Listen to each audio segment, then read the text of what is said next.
Doing good, just working. Yo, what kind of work? Good luck at work. I hope work is going well. How did the time go from almost done to back up to 35 hours? Magic. Ow, you missed 2 forward.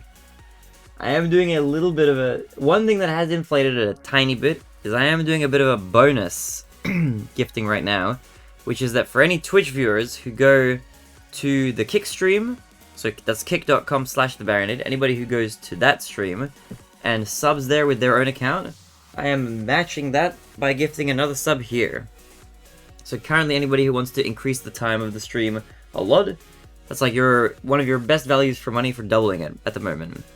And the reason being is because we're close to achieving kick.com partnership, so this is like an incentive for getting a little bit closer there. But 35 hours is definitely longer than I thought I would get to, but I've learned not to question the chat's power at this point. Also, how are you, Toby? Creating motion graphics for a company? Yo! That's actually pretty exciting. That sounds awesome. I wish you good luck with that. I hope those graphics are moving well. Dude, my hair is getting crazy. I need like a cheap barber. Oh, I did actually buy more toilet paper. Downside, I forgot one ingredient. So, I don't know what I'm doing about that. I forgot to get... it's not an essential ingredient, but I was gonna buy ketchup, like tomato sauce. It's not like super necessary, but I was meant to get it, I forgot to. And Peachy, thank you, except I went to the supermarket and closed for Easter. Forget about that, thank Jesus, yeah. It is what it is.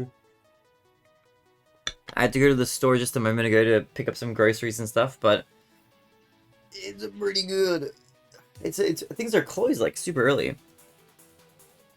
Also, shoutouts to all the Kick viewers right now. Thank you guys for watching on Kick as well. We have a staggering 496 viewers on Kick, which is kind of crazy. Not gonna lie, that's pretty nuts. That's a lot, I will say. So thank you guys for tuning in. Hello, Mahez! Mahez! Hello. How are you, Mahez? I did the thing, you did the thing, thank you. Thank you, Mahez, I appreciate lots of love. I appreciate you very much. Let me know if you want to redeem your pony bucks, by the way, at some point. If you have like a PayPal or anything like that, or a Beamit username or something, hit me up. But I appreciate you. We are halfway to our Kick sub incentive for partnership, which is nice. Also, how have you been, Mahez? What's good with you? Those stores are open, but main supermarket's closed. Less sigh. Yeah, it is unfortunate, but makes sense, makes sense. This is a little bit too hot.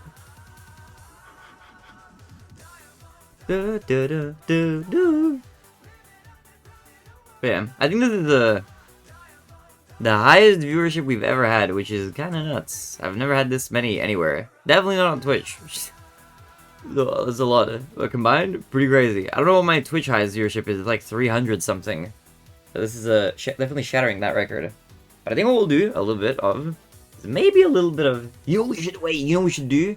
Let's take a quick break. Or not really a break. I just took a break, but let's do a little bit of let's do a little Wordle. Let me select. Just chatting. Do. How's everything with you, Mahez? How's all the organizing contractors for the house going? How's all that stuff? Also, this is kind of... I don't know if it's loud or not for you guys. I feel like I can hear this a little bit too much. Let me switch to a different song. Okay.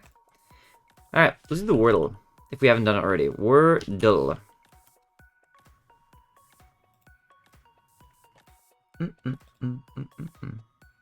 Add another day to your 2-day streak. Let's do it.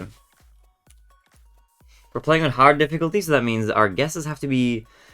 Our guesses have to include the clues that we get. So whatever we get now has to have the word... has to have the letter O. So I can do like... I can do block. I can do Obama.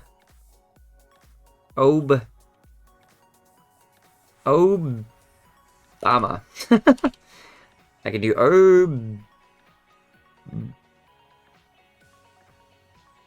I actually don't know what I could do. Wait, what? Hold on. I could do Tubo. I could do boa as the last ones. Like a boa constrictor. I don't know if that's a letter combination that makes sense here, though. Taboo! I like that. Also, your colon. Oh! What? Colon backslash. Holy. Colon, thank you for the clutch. We crushing it. Shoutouts to Colin for pulling that one out. That is nuts, dude. What a good guess. I was trying to think of something. I couldn't think of anything. That was crazy. Shall we do the connections?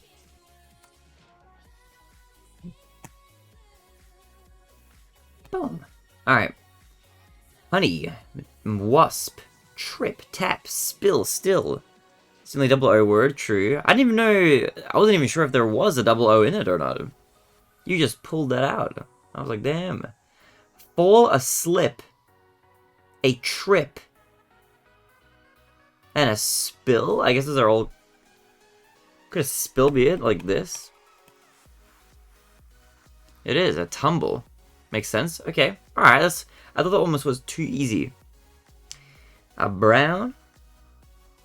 A honey. Okay, these are kinds of bears. It's a brown bear, a teddy bear, a honey bear?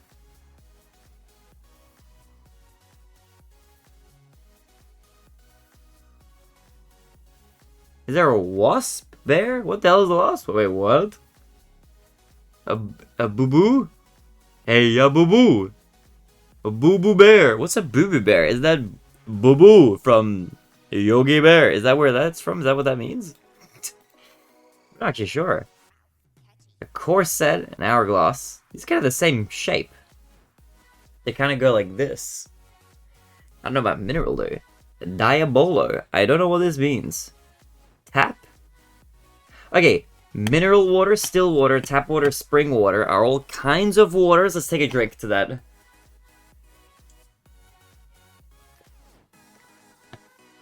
Alright. Now what the hell is this? Hourglass, wasp, diabolo, and corset? I have no idea. This is the last group. But like, what the hell is this? I have no idea. What is the last group? Things that are cinched in the middle. Oh, I guess that's kind of true. I don't know what I genuinely don't know what this is.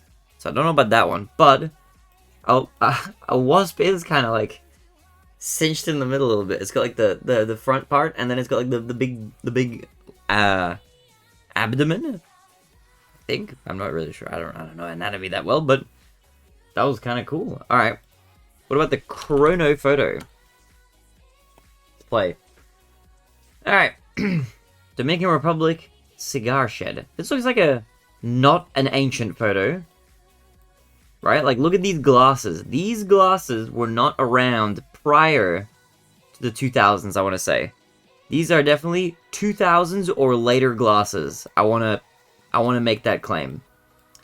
Now, what else have we got? We've got sticky tape. It's a modern invention. We've got like a laminated sheet of paper or something. There's a lot of plastic around. Some dollar bills as well. I feel like that kind of contributes. That seems to suggest that our 2000s guess is like kind of correct. Now, where in the 2000s though? That's a little harder to say. Nothing very clearly indicating specifically what year. Like maybe the logo. Like this is an older MasterCard logo for sure, but a lot of modern places still have this. I'm feeling like this is before 2010, but after 2000. So I'm gonna go in the middle and say 2005.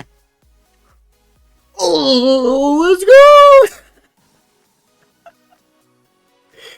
What the hell? Holy balls! What a cracked first guess! Okay. This is a perfect game, guys, right now. Alright. Older photo. We got a big wooden desk. Made of some real wood. None of that IKEA stuff. No particle boards here. Look at this, like, I don't know what you even call this. This, like, spring arm clamp thing. It, like, extends out. What I can't really tell what's on this desk because of this crunchy quality, but No plastic around, for sure. This is all wood and metal, baby. All wood and metal. So when did plastic start existing? Maybe like the late 60s? So this is definitely earlier than 1969, for sure. 100% it's earlier than that. Probably earlier than 65 as well. That's the maximum latest possible year that it could be. There's a mesh wire bin. I'm feeling like this might be like the watch with like a leather strap, suit pants, tie over there. There's no... I mean, you got like these lights and lamps, so this is not the 1900s. Probably not the 1920s. This is I'm willing to bet you, is like maybe the last year of the 40s, like 1949. Like at the turn of the century. You got a lot of leather, a lot of wood, a lot of metal, pins, like tacks in the wall, got a few books. So it's not, like, if it's not 1949, it's probably the 50s, but I'm gonna say that this is, like, I'm actually gonna go a tiny bit later. I'm gonna say this is 1951. This is from 1920? What? Okay, that's one of my worst guesses by far. What the hell? I guess I should have known from this, like, clamp thing. 1920? Really? That's crazy to me. For some reason, this looks so much more recent. I'm not even really sure why. You know what, though? This guy's got, like, that 20s part down the middle of his hair. So, you know what? Fair enough. Fair play. Not doing too hot on that one. Not doing too hot. Okay, this is the... Let's see, what kind of... We got a color photo, first of all. A lot of colors. These kinds of, like, little... What are these, like... Are these, like, go-karts?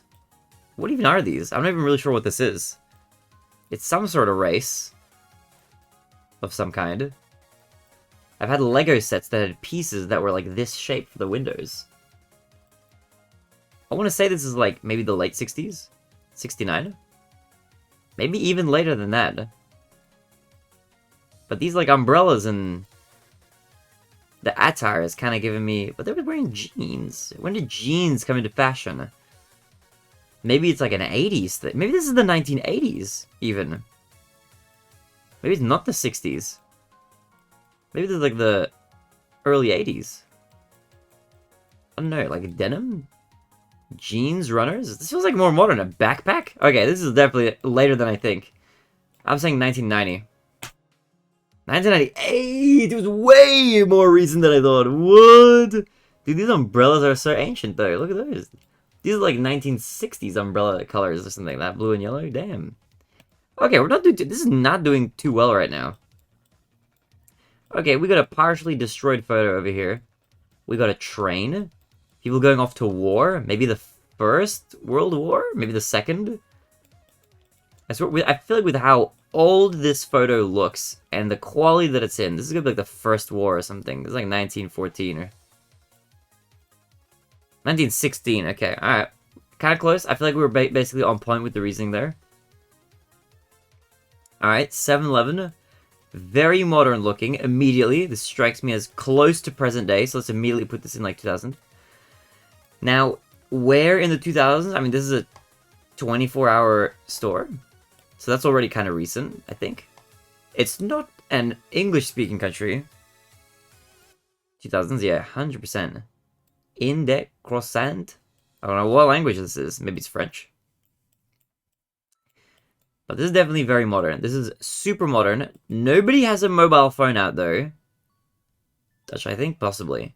Nobody has a mobile phone. So even though it looks modern, it's probably no later than 2006. That's my guess. Because I feel like anytime after 2006, at least one person would have a mobile somewhere, but nobody does. So let's go 2006. 2003! My logic was kind of right. Outfits and hair is like 2009. Yeah, it feels modern because it's like very colored, but nah, it's 2006. There you go. No smartphones. It's pre-smartphone era. Okay, we kind of started off, we cooked really hard with this first guess, and then I immediately was like over 30 years off, which is kind of crazy.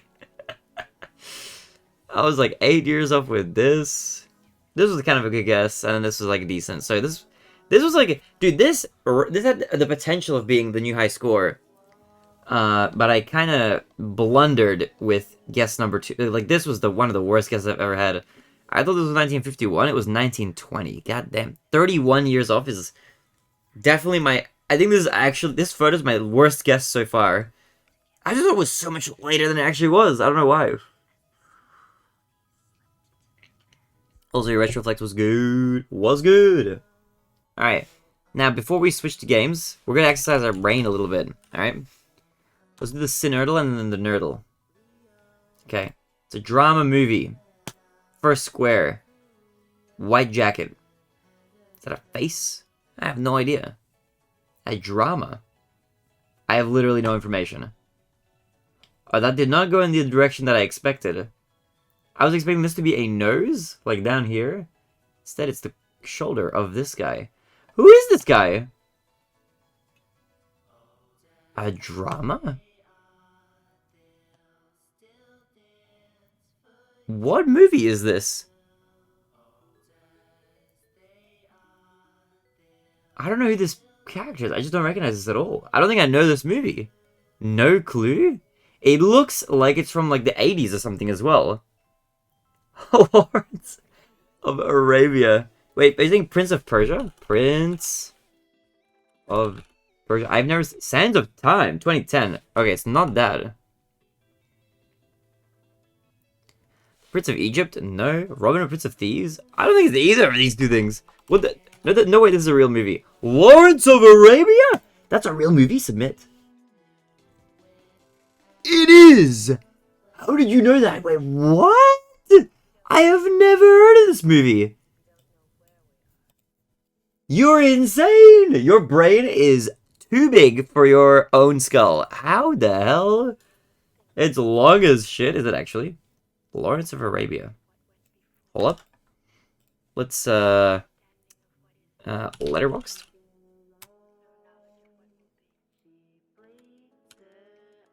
(1962). 228 minutes!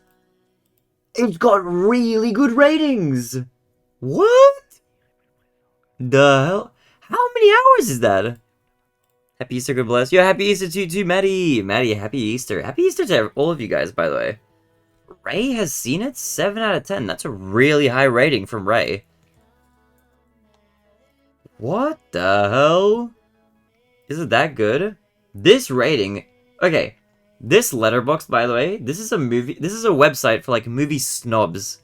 And if you want to see my profile, if you want to stalk my letterbox profile, by the way, feel free. Check it out. That's where I post all of my... every movie I watch, I log on here. So if you guys want to see my favorites and stuff, it's there.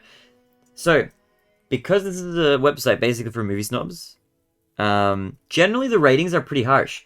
These ratings are insanely high. Like, really high. Really.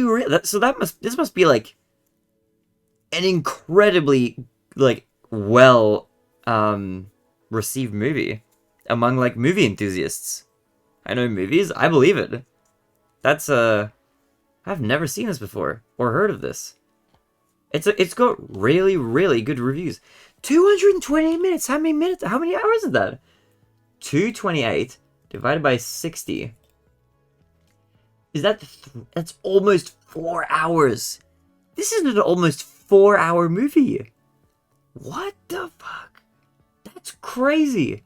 The story of British officer T.E. Lawrence's mission to aid the Arab tribes in their revolt against the Ottoman Empire during the First World War. Lawrence becomes a flamboyant messianic figure in the cause of Arab unity, but his psychological instability threatens to undermine his achievements. This sounds like an interesting movie, actually. He was talking about The Godfather, but it wasn't that good to me. I mean, yeah, but, like, there's always a reason why certain popular movies are popular.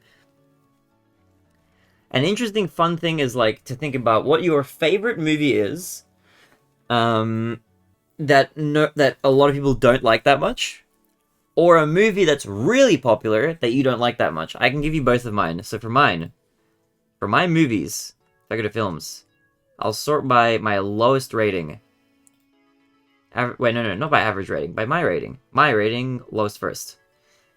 This is a movie that everyone loves. Everyone I've ever talked to about it loves this movie, alright? But I kind of hate it, low-key. And it's... here. This one. Interstellar. Everyone loves Interstellar. I don't. I think it's kind of crap. That might be the craziest take you'll ever hear from me, but that's like my one... That's my one popular movie that I just don't like, personally. And was it a Nolan movie? Yeah, I don't know what it is. I feel like... Okay, here's my thing. I feel like I'm not the biggest Nolan fan. He has a lot of movies that I do like, but there's a fair few that I'm just kind of like, ah. The one problem is, personally, is it Hans Zimmer that's like the... Who's the music by? The music always gets me in these movies. Sound. Gary... Maybe it's Gary Rizzo. I don't know. Maybe it's not Hans Zimmer, but... So it was a little boring at times. I feel like Interstellar was like... The problem I have with Nolan movies is this. And it's true for every Nolan movie I've seen. Almost, with some exceptions. And it's not always a bad thing, but sometimes it really irritates me. I had this problem somewhat with Oppenheimer, and a lot with Interstellar as well. And it's that the movies that Christopher Nolan makes, while very impressive visually and very stunning in a lot of ways, always feel like every time you have to feel an emotion that the director wants you to feel, you are blasted with music that's representative of that emotion. So if there's a sad scene, he doesn't let you sit with the scene ever. Or whatever scene. He'll play these intense, orchestral, you know, violins, cellos. It's just too much always. And I feel like it's like, okay, come on. I'm trying to... It personally, for me, it brings me out of the movie. And I'm like, thinking like, what are we doing here? I had that problem with Oppenheimer, which was the latest Nolan movie. And I had that problem with Interstellar really badly. But there are movies that he's made that I like. I'm pretty sure Christopher Nolan did Inception. And I loved Inception. I thought Inception was awesome. But I feel like in that movie, all the music kind of... Like, all the drama kind of worked. It didn't feel like too much or something. And he also did the... He directed The Dark Knight, I think? Did he? Or am I making that up? Was The Dark Knight a Christopher Nolan movie? It was! This was really good. This was a really, really good movie. I feel like everybody has said this, but this movie was awesome. I love The Dark Knight. This was one of the best movies I've seen at the time that I saw it. And even now it holds up. Heath Ledger's performance, Christian Bale's Batman, dude, it just works really, really well. So there are movies that I like from him, but Oppenheimer was not as incredible as everybody made it out to be. Interstellar I did not like at all. Memento, actually, surprisingly, pretty good. Very good movie, but this is from 2000. It's from a bit further back. But this was really, really cool. Very trippy movie. And I haven't seen too many of the other ones. But those are the ones that come to mind. Definitely not my favorite director, but he makes a few good movies here and there. It was a trend with Barbie. I was not a huge fan of either movie. I watched both actually on the same day. I watched Oppenheimer and I watched Barbie. Barbie was a movie that had... Oppenheimer was kind of the same throughout. It was like a good movie, and I liked it, and that was kind of it. And I had a lot of fun watching it all the way through. That's kind of it. The scene in the middle where the explosion happens, like the big one, the bomb, pretty good. Really good. Practical effects are like cool, all that sort of stuff. Cillian Murphy as the lead actor, very good. A lot of good performances by people in this. Good movie. I didn't have much bad to say about it, aside from my problems with Oppenheimer were all Nolan problems. I feel like the pacing was kind of a little bit all over the place sometimes, and then slowed down a little bit too much during certain like scenes that I think were a little bit drawn out. And it was very dramatic in certain places where I think it didn't need to be too much. But that's like Nolan's thing. And the music I didn't like. I didn't like the music in Oppenheimer, but I rarely like the music in Nolan movies. I just don't like the dramatic like music so much. So it was okay. I didn't dislike it. I think it was alright. It was an alright review. What did I even rate it? I gave it a 7. Yeah, that's about right. Barbie was very different. There were things in Barbie that I loved. Like, the Barbie movie had elements in it where I was like, this is fantastic. It's so good in certain areas. And then other parts of the movie I hated. I don't know how, and this is a very personal taste. Like, for example, this is not really a spoiler. One thing that I really didn't like was Will Ferrell. I personally Like, everybody has, like, their comedians that they like and their actors and stuff like that. I find Will Ferrell really cringy in basically every movie he's in. Not always. I've recently saw one movie where he played a semi-serious role, and that was alright. But I just can't stand the Will Ferrell, like, oh, I'm a silly, goofy guy comedy. It just doesn't work. I love it when Jim Carrey does it. I hate it when Will Ferrell does it. I think at the point, yeah. And the thing is, I feel like the movie, I loved all the stuff that it was, like, all the commentary that the movie had on, like, Barbie and stuff like that, I feel like was really cool. But I feel like the movie, for the sake of being, like, a very general audience movie, it didn't go, I feel like it didn't go as hard on Barbie as it could have. Right?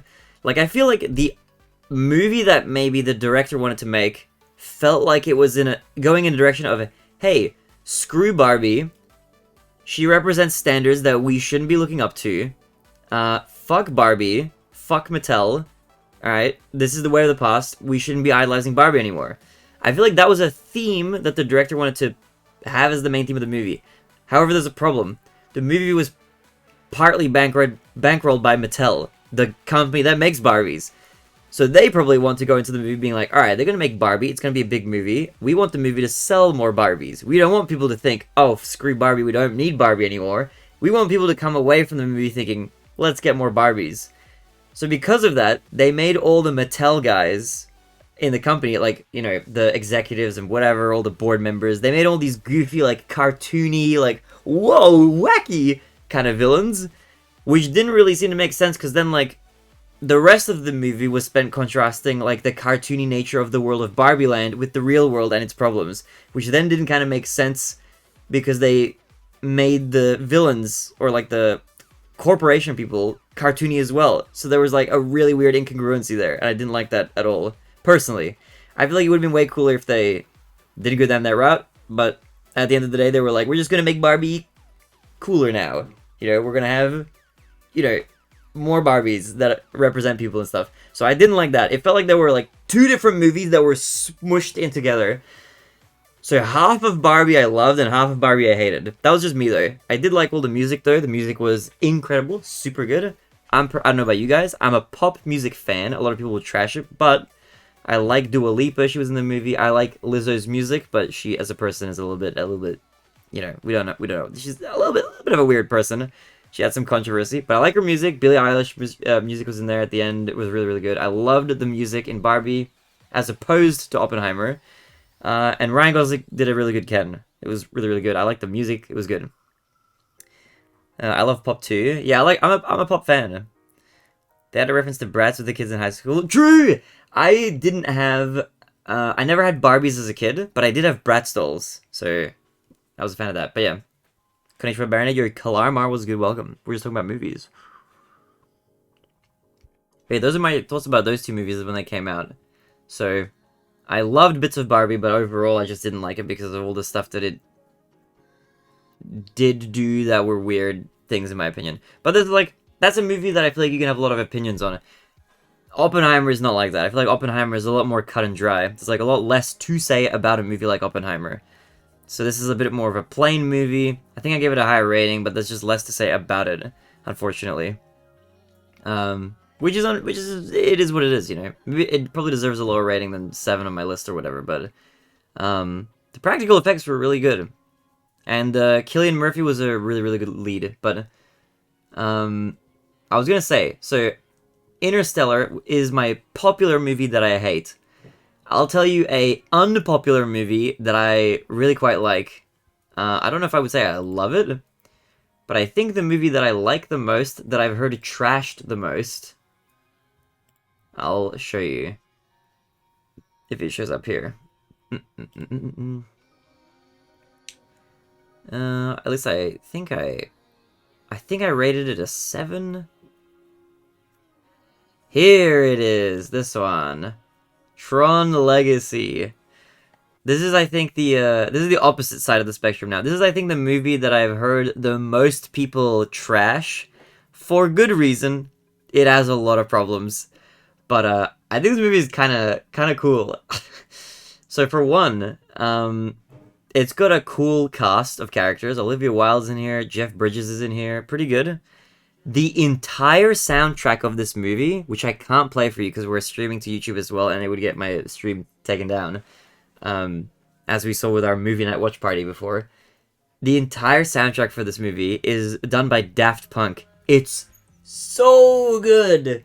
It's so good. It's so sick. It's so sick. So this movie is like, I feel like it's almost like a big music video. And there's so many like cool, like, yeah, see, look right out of here, 1.5 stars. People don't like this movie.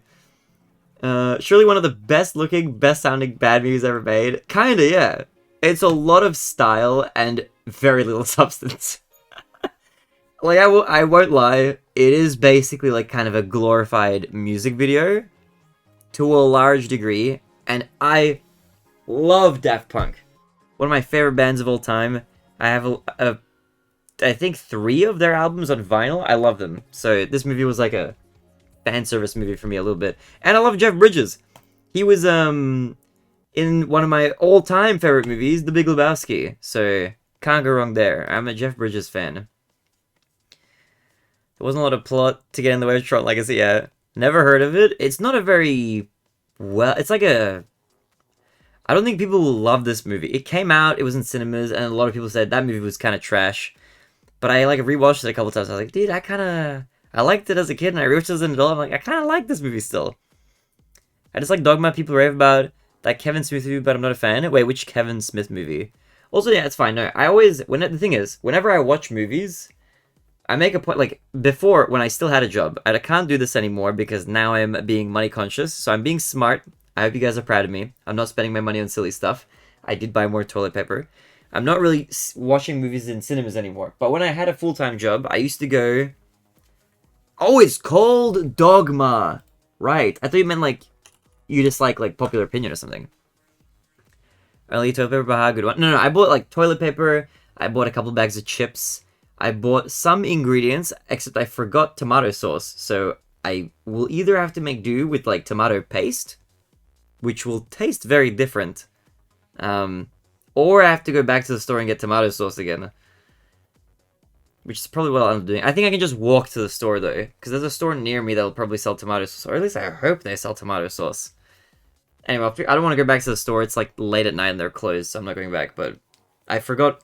Doesn't that ever happen to you guys? You go grocery shopping and you forget one ingredient. I've not heard tomato said like that outside of the meme. What do you mean? I'm Australian. How do you guys say it? What is the... How do Americans say it? Tomato? Tomato. In Australia, we say tomato. I say tomato. Yeah, tomato is like... I think that's how Americans say it. But yeah, I live in Australia, so we say tomato sauce here. I kind of almost didn't know what you meant for a second. You mean the correct way? There is no such thing as correct. Unfortunately. For any linguists fans out there, really no correct. As long as I say a thing, and then you hear it, and you understand what I'm saying, then that's really what matters. Just won $10 in a slot machine at the store. Nice. Tomato. People make fun of the way I say a lot of things. Like, what is it? There's a bunch of things I've learned because I have friends who are American who make fun of the way I say things sometimes. So, like, here, for example, I'll say Tuesday. Right? And I think the way that, like, Australians, and probably I would reckon people in the UK, I don't know, I'm not British, so other British people have to let me know.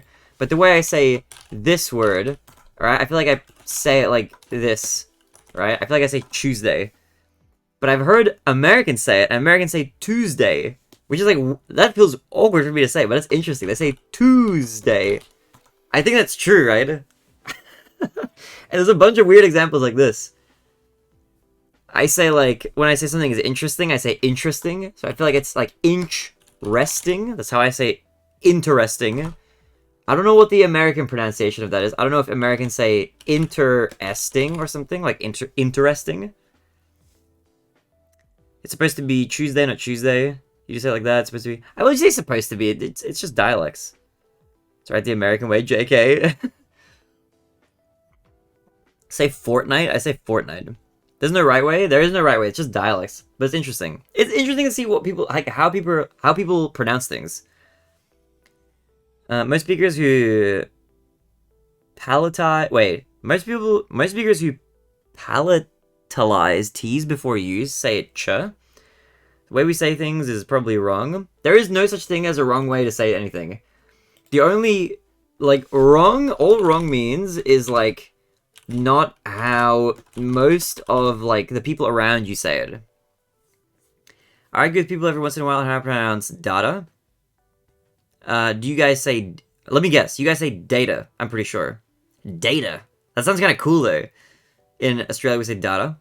And aluminium. Okay, to be fair, I'm pretty sure you guys even spell aluminium differently. Like, here, we say aluminium. And that's how we write it. But you guys say aluminum. And you guys remove this I. Which is fair. That's just straight up a different spelling. Data and datum differently. What the hell is datum? Is that one data? We like long A vowel sounds in America. Is that like the A instead of the A? What are other examples like va? Okay, I can probably think of a ton. Like we say vase, you guys probably say vase, if I had to guess. What's like another example? I don't even know. But there's like a bunch of these things, which are kind of funny. And you know what's crazy? Everybody from outside of Australia, so I'm talking people from Europe, people from America, they listen to me talk and they're like, oh, that guy sounds Australian. 100%. My science teacher says it the way you do. I say it data. Yeah, data. Data. Everybody here says data. What was I saying? I lost my train of thought. I don't remember. I don't remember what I just said. I think I just erased my mind. I don't remember what I was saying. I don't remember now. I've forgotten. What the hell did I just say? What was I saying before I read Dutchie's message? Does anyone remember? Does anyone have my text log tree? Datum is data in singular. Right, let me reread. Maybe I'll remind myself. We like long A vowel sounds in America. Butter is another thing in the UK. I think they don't... Oh, no. I remember now. I remember what I was saying. Everybody outside of Australia who listens to me speak... No, I feel like they can tell that I'm Australian. Almost everywhere, I feel like. Usually like, oh yeah, you sound kind of Aussie. Or they don't say Aussie, they say Australian or whatever. People within Australia listen to me talk and they're like, oh, are you foreign? Are they from somewhere else? And I think it's because I pronounce my R's a little bit more like, if you've heard me talk for a while, I say like whatever, however, whatever. I say things like that. But a lot of us Australians don't talk like that. They say whatever, however, but I can't say that without sounding unnatural. And the reason why is because, I'm pretty sure, because English is my second language. I learned it fully in 2008. Before that, I was, like, learning it. But that's how long, I've been in Australia full-time since 2008. Even though I was born here. But my first language is Czech. Now, I learned. You might think, like, whoa, Baronade, English is your second language? You sound so fluent. I would have never guessed. You sound like that's your first language. And it is my best language now. But that's because I learned all of my good English by watching YouTube, baby! I found out about YouTube in 2006, and I was addicted. I got, like, a laptop from my parents very early on, and I was just obsessed.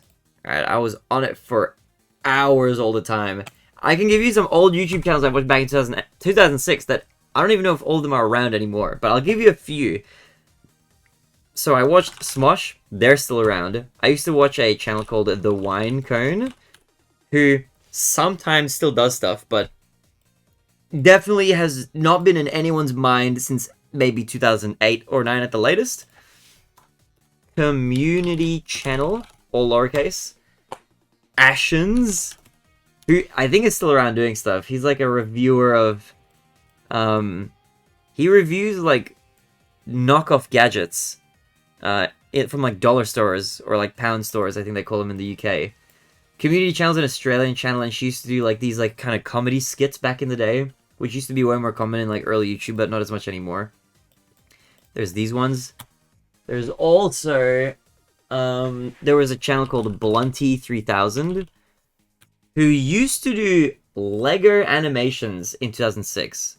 Not anymore, though. I think I don't know what he does now, or if he's even still around. I've not seen this channel in a very long time. I think that's what it's called as well. There were a few. I'm trying to think. Oh, the Angry Video Game. Nerd? I don't know what his channel's called. Okay. Funny thing about this. So, the Angry Video Game Nerd. He's still around and does stuff.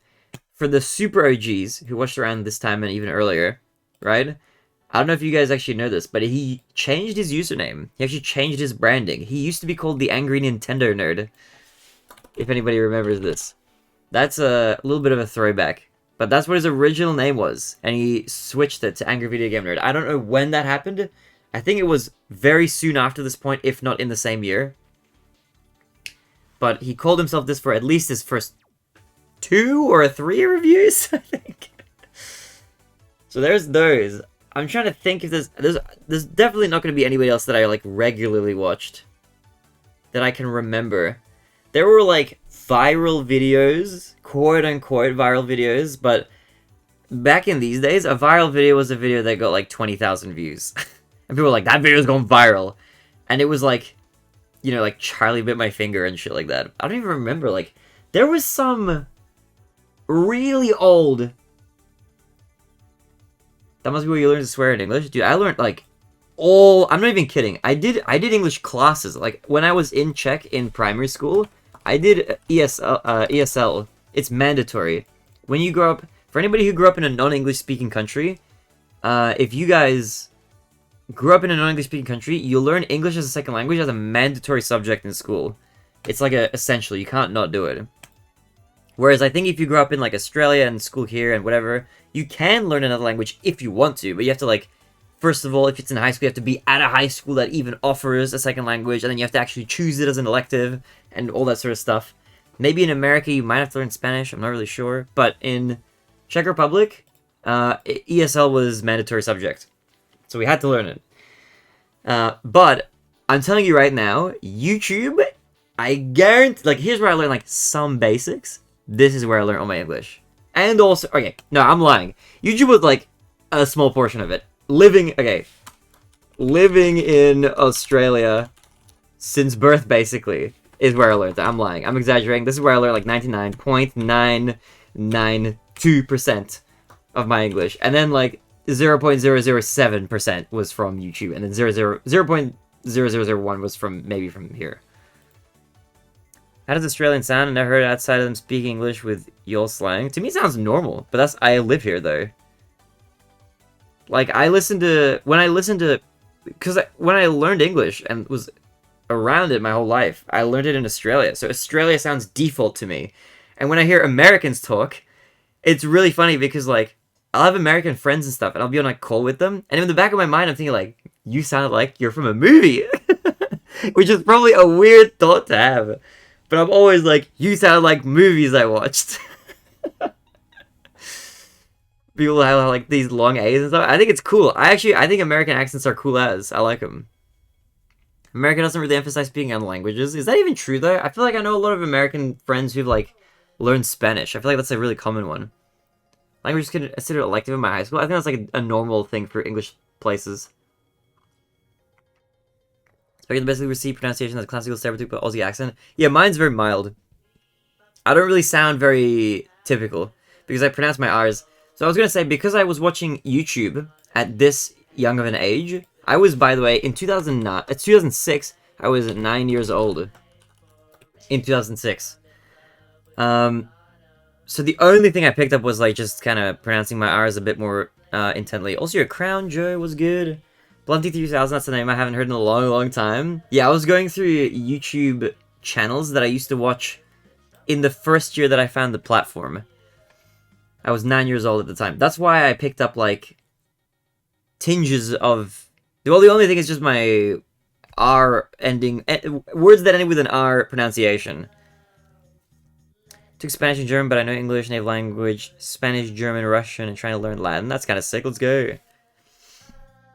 Same as age of my account on YouTube. My first account on YouTube I made in 2007. I can show you something if you want. I'll give you guys a little tidbit. 2007 I made my first account.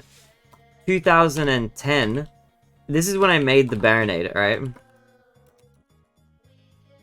Let me delete this. I made my YouTube account. So my YouTube account, the Baronade, that's where I first used that username. And I was 13 at this point. Okay? I was 13 years old in 2010 when I made my YouTube account. In 2007, I was 10. You know what my first YouTube username was? And I'll dox myself a little bit here. I don't use this username. There's like nowhere else that I use this username. I don't really like mentioning it because it's kind of embarrassing. It has YouTube videos on it. In 2009, when I was 12 years old, actually, are the only remaining videos on this channel. And this channel was called Mario 113. I remember as well. So for people to talk about like, oh, where'd you come up with your username? This is just a Legend of Zelda Ocarina of Time boss with the word "the" in front of it because Baronade was taken, and I thought it sounded cool, and I wanted the name. So I added this here. Crown says hello, Twitch people. Yo, Twitch people say hi to the Kick people as well. A lot of Kick lurkers. Shoutouts as well. Also, by the way, for anybody who's watching on Kick right now, if any of you gift a sub on Kick, sorry, no, not if you gift it. If you on your main account subscribe on Kick, I will match it and gift a sub as well, thus doubling the increase on the Subathon timer at the moment. It's that Mario channel. Okay, so that's what I think here. This one was like, I'll tell you what I thought of when I was 10 years old when I thought this, because I remember exactly why I named this. This was my Club Penguin username. That's where I used this username for the first time, and also for YouTube. But I thought to myself when I was making it, okay, here's my reasoning, right? I was like, let's think of the Mario, and I loved Mario when I was a kid. Like Mario 64 specifically, I played that when I was a child. So that's why I have this Mario in my name. Now, I was thinking, okay, there's 4 Mario brothers.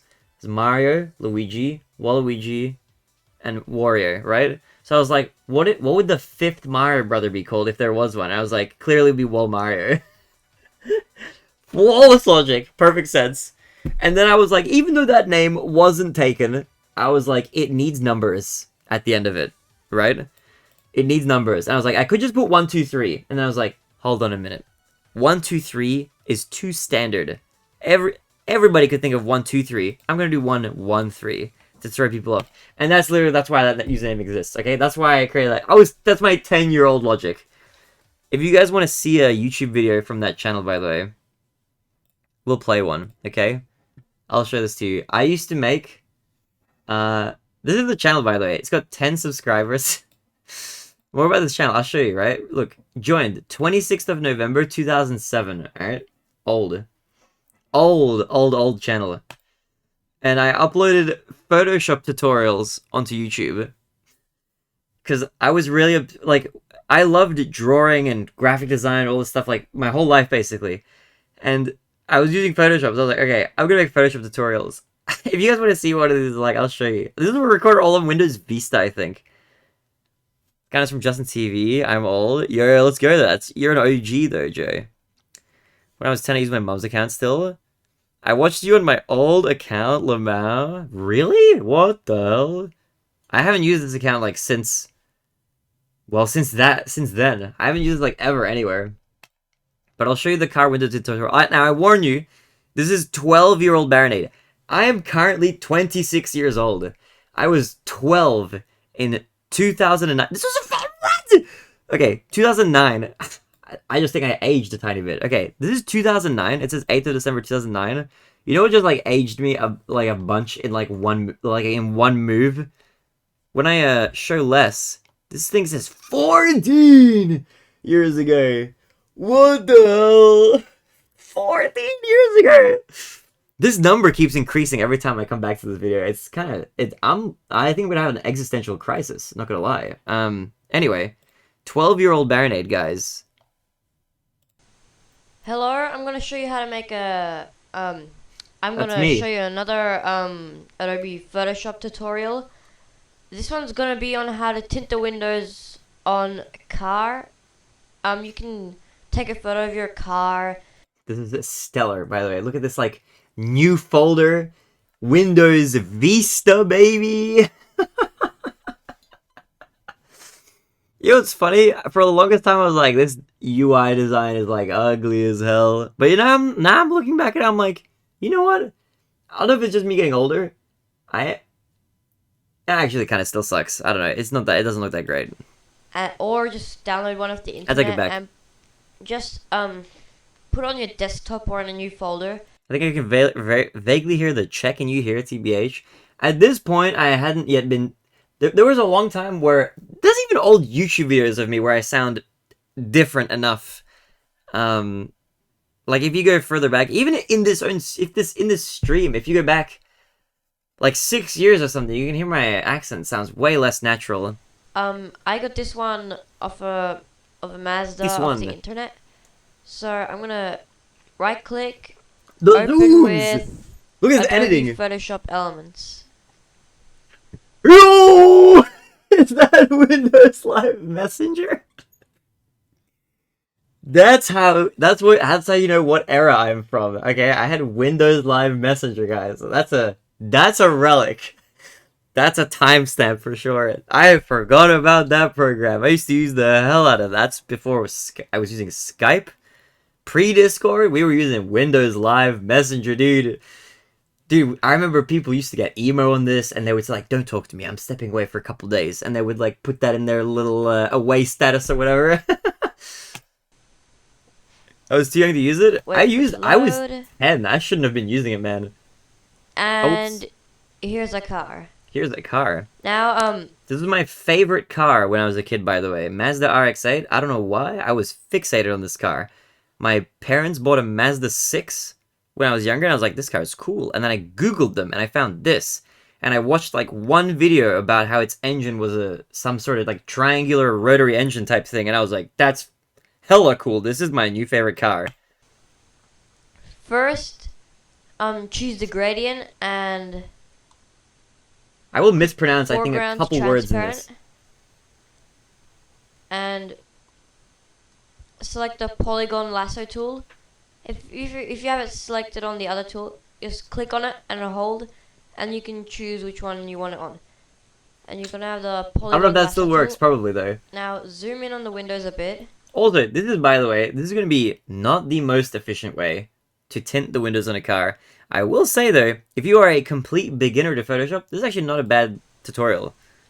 Like, actually, I'm gonna pop myself a bit. Polygon lasso tool, I was kind of cooking it when I was 12. Make a selection around the windows, just like that. Look at that selection. That's polygonal. Once you have it selected, go to layer, new layer. These zooms are a bit too much as well, by the way. We're zooming in all the way into the all the way out of the window, all the way in. Foreground to transparent. Have it on. It's like zooming all the way to the left and all the way back to the right. And go from here. This tutorial is like I learned how to zoom in my video editing software. You can hold shift to make it straight. That's true. That's a good tip. And just go all the way up. Oops. Okay, go from the top to the bottom. Hold shift. Beautiful. Just do it until you have something. Okay, like okay, that's good. That's dark enough. Now, once you have this done, why does it even need to be a gradient? I'm not really sure. Go to select, deselect. I didn't know about keyboard shortcuts at this point. Hide that layer. Okay, now zoom in onto the. How long is this, by the way? This is front window. 5 minutes, 30 seconds. Okay, it's not too bad. We're here for another 33 hours. And with we got the time. polygon lasso tool, make a. Try and be as accurate as you can. Make a selection around the window. Just select the whole thing manually. That's how we do it. And look at that. Look at that edit. We just cut. Boom. Just like that. Okay. Don't even need to wait. Once you've done the first window, you can go on over to the second one. Hold shift down so you can add to it or it won't work. Good tip. Good tip. And start from the top. This all still works, I feel like, in modern Photoshop. Although I'm not really sure because I use an ancient version of Photoshop nowadays. Okay, and now you can select this window. And look, I've kind of switched to using Clip Studio Paint for a lot of stuff. Disappear. Although not really for graphic design. I feel like Clip Studio Paint kind of, look, sucks a little bit of ass for graphic design, but otherwise, for drawing, it's pretty good. Photoshop is still kind of king for graphic design a little bit. And anything else that's still left? You should work in modern Photoshop? Yeah, I think it will still. There was like a, you know what's funny? I made a couple other tutorials as well. I think I'll let this play out. Okay. Smart selection tool now. Now They that they had the smart selection tool. I mean, I don't know if it was called what it was called. They had the magic wand back then. Shower also old baby Nadia Yumizu. They still had the magic wand back then, but I just preferred doing it this way because this was just like a more for Windows especially. Like you didn't have to worry about like the dithering being weird or anything like that. This would just be always like a crisp selection. A selection of the window. Isn't Illustrator ready for graphics design because it works in scalable graphics though? It entirely depends on what you're talking about as far as graphic design is concerned. If you're talking about creating vector-based graphics, then Illustrator is basically a chunk of what you get in like the full version of Photoshop cut out that's just for that. I'm pretty sure that if you get like, I could be wrong, I might not be completely correct, but I think if you buy like you pay for the full like super duper Photoshop that's like the king version that has everything, like the professional one, I think that has everything that Illustrator has within the software, I think. So it's not that Illustrator isn't better or worse. I think Illustrator is like a chunk of the main Photoshop sliced out that just does like vector graphics. I could be wrong. Yo, Madara, thank you for the gifted sub to Ouija. I can't believe Ouija has been subbed for 3 months. Yo, Madara Blackjack, thank you for the gifted sub. Appreciate you. We are only 3 subs away from Skyward Sword HD being redeemed. Yo, lots of love. Appreciate you. Thank you so much. Madara Blackjack, I hope you're doing well. Gonna go try eat and sleep before my sub stuff tonight. Love you. Lots of love. Get rest. Lots of love to you too, Dutchy. Get some good rest too. I will very shortly. We're just gonna go down memory lane and then I'll probably pass out. Visible again, the one that you created with the gradient. Do select inverse. Shift Control I, my man. Delete. Oh wait. And select deselect. Control D, brother. You can zoom out. That's what the mask looks like now. Okay. Now if you want it a little lighter and you say, oh, that's too dark, I don't want it that tinted, then just go to opacity and turn it down. This is hard to watch, man. To however much you want. Hey, so here's the before. Look at that. And here's after. Look at that car. Oh, baby. Now, if you say, oh, I don't want it light, I want it dark. Dark, dark, dark, dark, dark. What am I doing? If you want it really dark, then click it's adorable. Layer 1 copy, okay. This 12-year-old is cooking. That is too tinted, man. That's darker than the inside of the tire, bro. Set it how you want. My first try is but better than most special tutorials today. Thank you for watching. Subscribe. Oh, wait. Get ready for the biggest lie I've ever told, okay? The biggest lie. Subscribe and I'll have new videos in short while. No, I will not. That was the last video I ever uploaded to this channel 14 years ago in 2009. 14 years later. Soon. What is he talking about?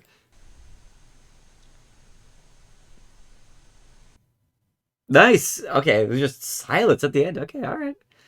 I will say, you know what's kind of funny as well? How dare you lie to the audience of 14-year-olds out there? I will say as well, actually. So, there's this advanced Starburst Photoshop tutorial. This one I have rewatched multiple times because I don't know where I got the technique for this, but this is actually one of the coolest, like, things ever. I'm just going to show you, like, Dude, this video is in 4x3! This video is in 4x3! Okay. This is one that I've rewatched to remind myself how to do it. But look how cool this looks, okay? I'm gonna show you this. I'm not gonna show you the whole thing, because it's just gonna be more of the same. But let me show you what this Starburst actually looked like at the end of it. Orange. This color if you don't want it. Look at that! That's kind of not bad, actually. Isn't that like a cool effect? These are horrible colors, green and black. Like, ugh. Gross. Not green and black, but like, that's a cool effect. 4x3. It was a different time, right? Sure, it was a different time. 4x3 was like, in 2009, that was still like relatively standard, you know? Like widescreen was still like, it's from movies. You know, it wasn't. I don't know what year widescreen became like. Alright, we're gonna make stuff in widescreen now. I think like really like 2010 onwards. But like before that, like even then actually. But yeah, I don't know. This starburst effect is kind of fire. Like the way you do it is like you do this like filter. you do a gradient and then you like do some Dissolve. filtering with this like point thing, and you create this like tutorial and you do like this. Like look how cool that is. That's actually kind of not bad, right? That's kind of sick little thing. So this was kind of cool actually. I have actually unironically come back and watched my own tutorial of this to reteach myself. You know, every few years when I'm like, I need a starburst for like some random reason, and I want to make it kind of fast and make it look like kind of decent and not like draw it manually or whatever. This is kind of legit. We recommend Advanced Starburst Photoshop tutorial by Walmart113. Pretty cool guy. Anyway. Yeah. I don't remember what the point of going down this was, but making and following your tutorials by it, that's like the best reason to make them. But I will say, if you guys want to see like some old Baronade that has my face in it, I'm pretty sure we can go to my own Twitch channel to the videos tab. There's gonna be a little bit Inception right now, but I'm pretty sure I can go in here. Okay, we're gonna have a look at some old shit. Recent highlights and uploads. Boom.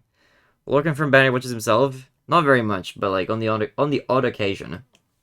Let's mouse wheel click and scroll downtown. All the way down. Look, this is the last Subathon, guys. This is the one from, it says last year, but it's actually 2 years ago. It's 2022. Scroll, scroll, scroll. Do you like, okay, by the way, I usually try to do like Stardew Valley, Part 17, FNAF Security Breach, Part 2. I used to try to like label stuff correctly, but there were times when I was like, oh shit, I need to highlight out a video. It's going to expire. It's going to be gone. And I was just like, I don't care about the title right now. I'm just going to type whatever. So then you got stuff like Stardew Valley Part 16, Ace Attorney Part something, Stardew Valley Part 17, FNAF Security Breach Part 2, A. FNAF SB Part something, Stardew Part thing, Security Breach Part just some highlights there. Good names, good names. Anyway, we scroll back. My files IRL. I was just like, I just need to not lose these. Big Gamer! I think it's 100. Yo, lots of love. Wait, hold up. 100 bits, 100 bits. 100 bits just dropped. Thank you, Big Gamer.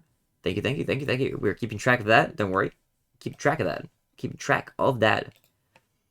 Scroll down. These are all my old D&D VODs. I used to stream so much Dungeons and Dragons. Scroll. Oh, this is my playthrough of One Shot, by the way. Actually, it's from 2019, so almost 5 years ago now. However, this is kind of a fire playthrough. I need to upload that to YouTube, to the Clips channel.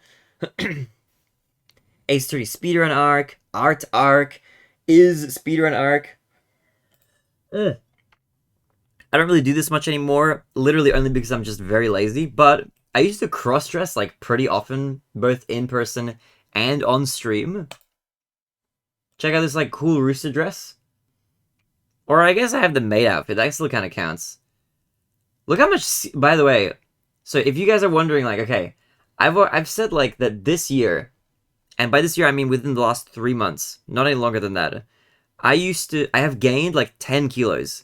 I'm still underweight, but I used to, for the longest time, my whole life, I was really underweight. I weighed 40, I used to weigh 46 kilos from the age of like, I want to say, all the way from when I was a teenager until like the age of 25. So for a long time, like 10 years, I weighed 46 kg to pounds. I used to weigh 101 pounds. Nowadays, this year, I managed to gain 11 kilos. I now weigh 57 kilos, which is 125 pounds. This is the heaviest I've ever weighed, and it's also the healthiest weight I've ever been, aside from, like, childhood, probably. But if you ever need a comparison of, like, seeing visually how much I used to weigh, you can tell from my face, like, just from looking at my face, how skinny my face used to be, and just how it looks now. Like, I'm still technically too skinny for how tall I am, and too underweight. but way better than I was here. This was like how I was always for like a really long time. Also, look at this layout. This background is kind of moving slowly. It's kind of cool. How the fuck do you make it better than me? I don't even wear makeup. Well, that's your answer. I used to do like eyeliner and stuff, but I don't really cross dress much anymore. Literally only because of laziness. I'm not even kidding you. That's the only reason. And I don't really go out much right now. I've kind of become a hermit over the last like since the pandemic and lockdown. I became a hermit. But if we scroll down, like a few years back, yeah, I went to Japan. Like I went to Japan. I just wore a dress. It was fun. I used to just do that all the time. Then I got assaulted one time in public, and then I kind of hesitated to ever do that again. Unfortunately, it is what it is. But anyway, back in time we go. Let's scroll back. Let's rewind the clock all the way back to here. Holy 8 years ago! It's 8 years now? I swear every time I look at these videos, they add a number to this year counter. I feel like I'm being gaslit into thinking how far back this was. But I guess 2016 was 8 years ago. That's ridiculous. That was really terrible. I'm sorry you got hurt like that. It wasn't that bad. It is what it is, but it's alright. It's fine. That's just how the world is sometimes, you know. Who was it? Let me talk to him. It was I just got shoved by a random stranger. So I may be exaggerating by saying that. I don't want to like harp on it or anything, but it was a weird experience. It was like in the city. It was a few years back, but it kind of spooked me. I was like, "What the hell?" I've never been just like shoved over by a stranger. You know, it's kind of crazy, but that's just how it goes, I guess. Sometimes. This, by the way, this is like this is like the oldest you'll hear my accent ever. Probably this video from 2016 when I was doing speedrun stuff to 0 viewers and 0 followers. Alright, so there's something interesting has been. This is how I used to sound. This is Korzik, this is like so. I sound so different. I sound cringy, man. I hate listening to this. Guy who currently has the world record for Is One Complete, I'm pretty sure. That version of Is One. He uploaded a video onto YouTube about a week ago. I was a weird, awkward guy. 2016, I was 19? I'm 19 here. I look the same, but goddamn, dude. I was using my headphone mic. Goddamn, dude. Jesus. 0 follower days were such a simpler time. They were. Look, I have never been a person who's like I was never like what's the word for it? I'm trying to think of what I'm trying to say. I never minded that I had nobody watching me, if that makes sense. I like your curly hair now. My hair is always curly when it gets long. You should. In high school, it was like really bad, really, really curly. But I never minded not like when I had 0 viewers or anything like that, because it was just like I liked doing the actual thing itself. Like the way I've always approached streaming. Like okay, I have a lot of streams from back then and stuff, but I originally didn't start like these are thumbnails in these videos, and I only added them like in more recent times when I've been re-uploading this to YouTube. I made thumbnails for like the VOD channel for these things. But back then it was a case of like, okay, I wanted to speedrun my favorite game called Is 1 and 2 Chronicles. And for speedrunning, you like the general like trend is that you should stream your stuff so that if you ever do submit to a leaderboard, you kind of have this paper trail of evidence that like, okay, you've been streaming it, you've been doing it live, that adds to credibility, you've been doing it for a while as well, people can go back and like see your improvement and stuff. So I was like, okay, I guess I need to stream if I want to speedrun. Because I didn't care about streaming originally. I never got into streaming being like, I want to be a streamer. Even though I want to now, and that's like my current trajectory. I'm like, I love streaming, I want to do this. I started streaming because I was like, I want to speedrun. But in order to speedrun, I need to stream my attempts so that I can be legit, because I want to grind this game. And then for 4 years, I grinded Is 1 and 2 Chronicles. This one game. For all these years. All the way to 2020, I believe. From 2016. Like, you can see this video, right? This was 2016, uploaded 8 years ago. I'm playing this game.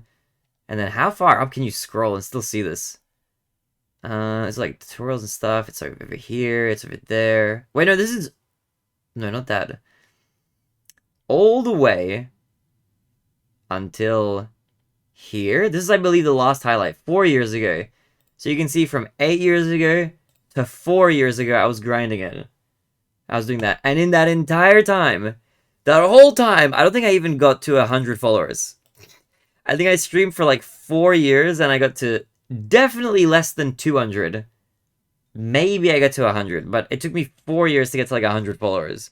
So if any of you are out there who are like grinding, streaming, and you're like, man, I'm putting in effort and hours, nobody's watching, I'm getting 2 viewers, hang in there, alright? As long as you enjoy the actual thing that you're doing outside of the stream and you love what you do, eventually, if you kind of play your cards right and you create enough opportunities for yourself to get lucky and stuff like that, you will eventually find people who will vibe with you, who'll be like, man, your personality is cool, I'm gonna watch your shit, I'm gonna hang around, I feel like you have some cool stuff to say, I'm gonna listen to you.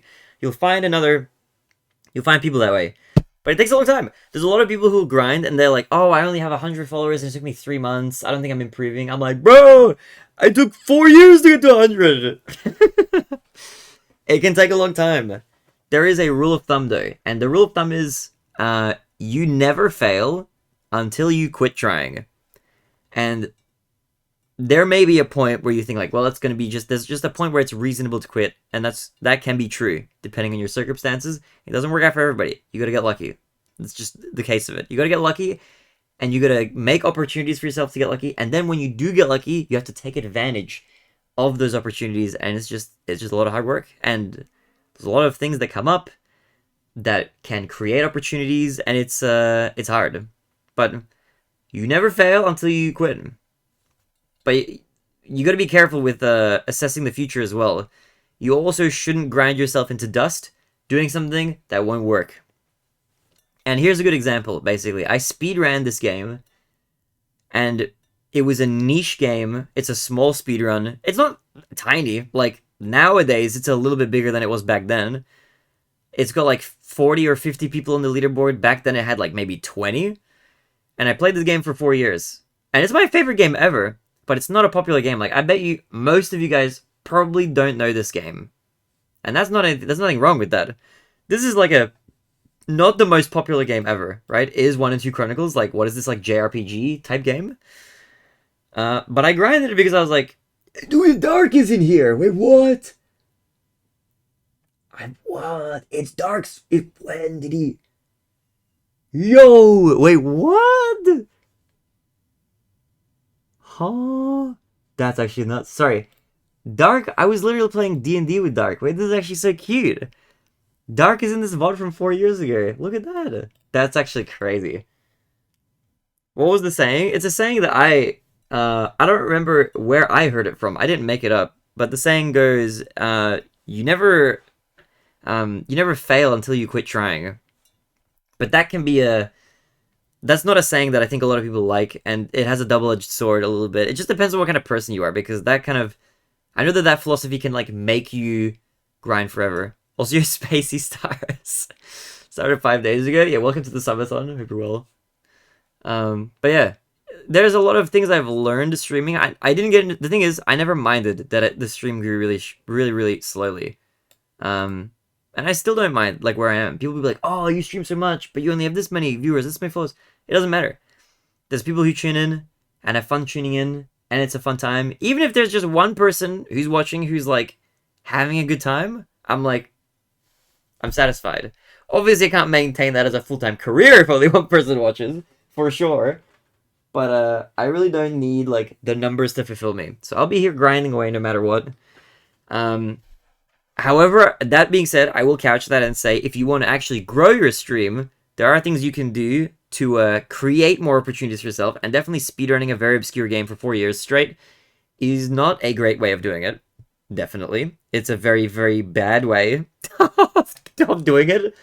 But it can be good if that's what you love doing. I switched from Is 1 Chronicles to streaming Mario 64, which is arguably maybe the biggest speedrun game ever. And I went from like 150 followers to like 2,500. So that's not only from Mario 64, but it's mostly from Mario 64. That game has like helped me reach another level of streaming, which is very nice. And it's just because there's a big community around. There's a lot of people who want to watch it. There's a lot of community interaction. There's a lot of events. You can interact with other streamers doing the same sort of stuff. So that all kind of helps a lot. Just by the way, I appreciate you, Spacey Stars. Welcome to the channel. Hope you enjoy yourself here, by the way. Welcome. Appreciate you subbing. But I did that. There was a period of time as well in between when I finished Is Chronicles. Because what happened was, I speedrunning for like 4 years-ish. In midway through 2016, this is by the way, Is 1 and 2 Chronicles, that's my favorite game from 2013. So that game was already at that point my favorite game for like 3.5 years or something. I love that game. I completed it on Nightmare difficulty. I 100%ed the achievements. And I found out about speedrunning. And I was like, okay, I kind of want to try this. This looks like a fun thing to do. I'm like kind of competitive. I want to do something where I press buttons and like get good. I just spilled water on myself. And I started learning how to speedrun The Legend of Zelda The Wind Waker, which I never streamed anywhere. I was just kind of learning like in Discord VC with like my friend Ray. How do you sleep on a subathon? Over there on my bed. I have a sleep stream layout, this one. And right now I have my clothes on the dryer, even though they're completely dry. But I just sleep on the bed in the background and put on a Minesweeper for Twitch chat to play. That's the strat.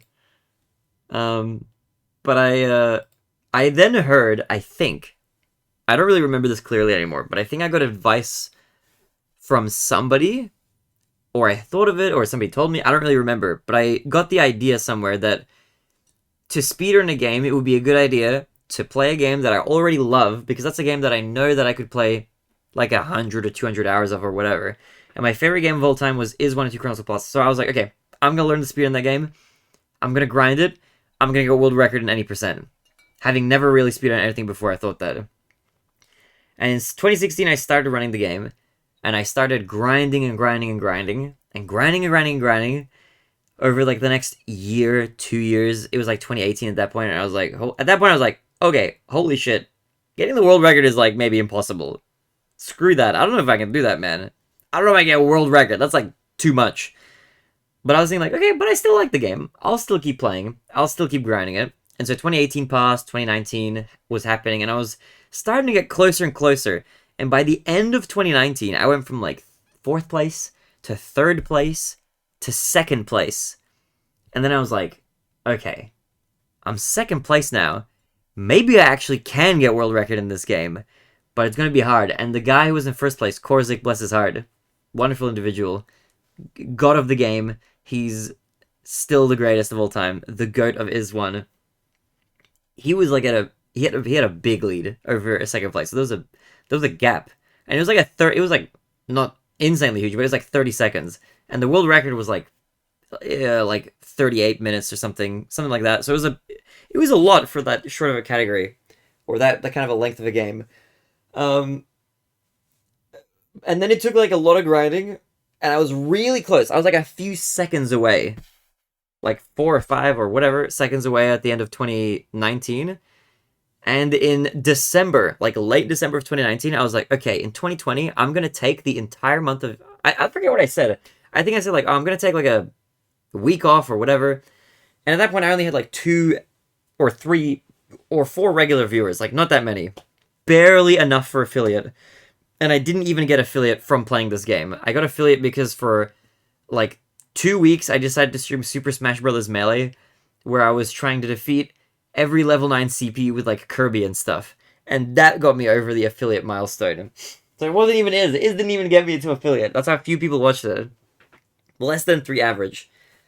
And I didn't even stream that often. I streamed, like, maybe once every few days. There were, like, months where I didn't stream. I just wasn't streaming, like, as a streamer. I was like, I'll just stream when I feel like playing. And I was at university and I was working part-time and stuff like that. But I got really close. And then the time off that I took off in 2020 in January turned into the entire month. And I was like, okay, February 1st, I'm gonna come back. February 1st, 2020, I'm gonna come back. I'm gonna do my first return stream. And I came back that day, and 2 hours into the stream, we got this run over here. 4 years after I started running the game, I got this run.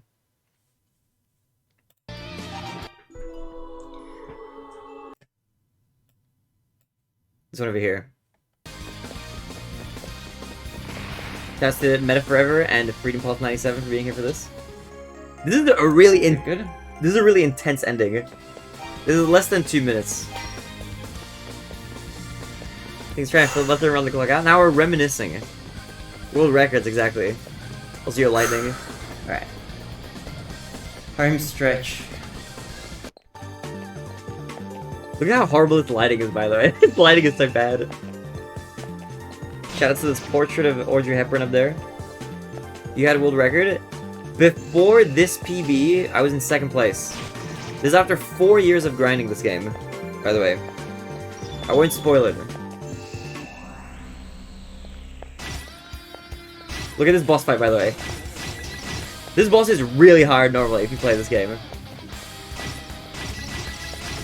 There's like no invincibility frames, you take damage. This is with no armor and stuff.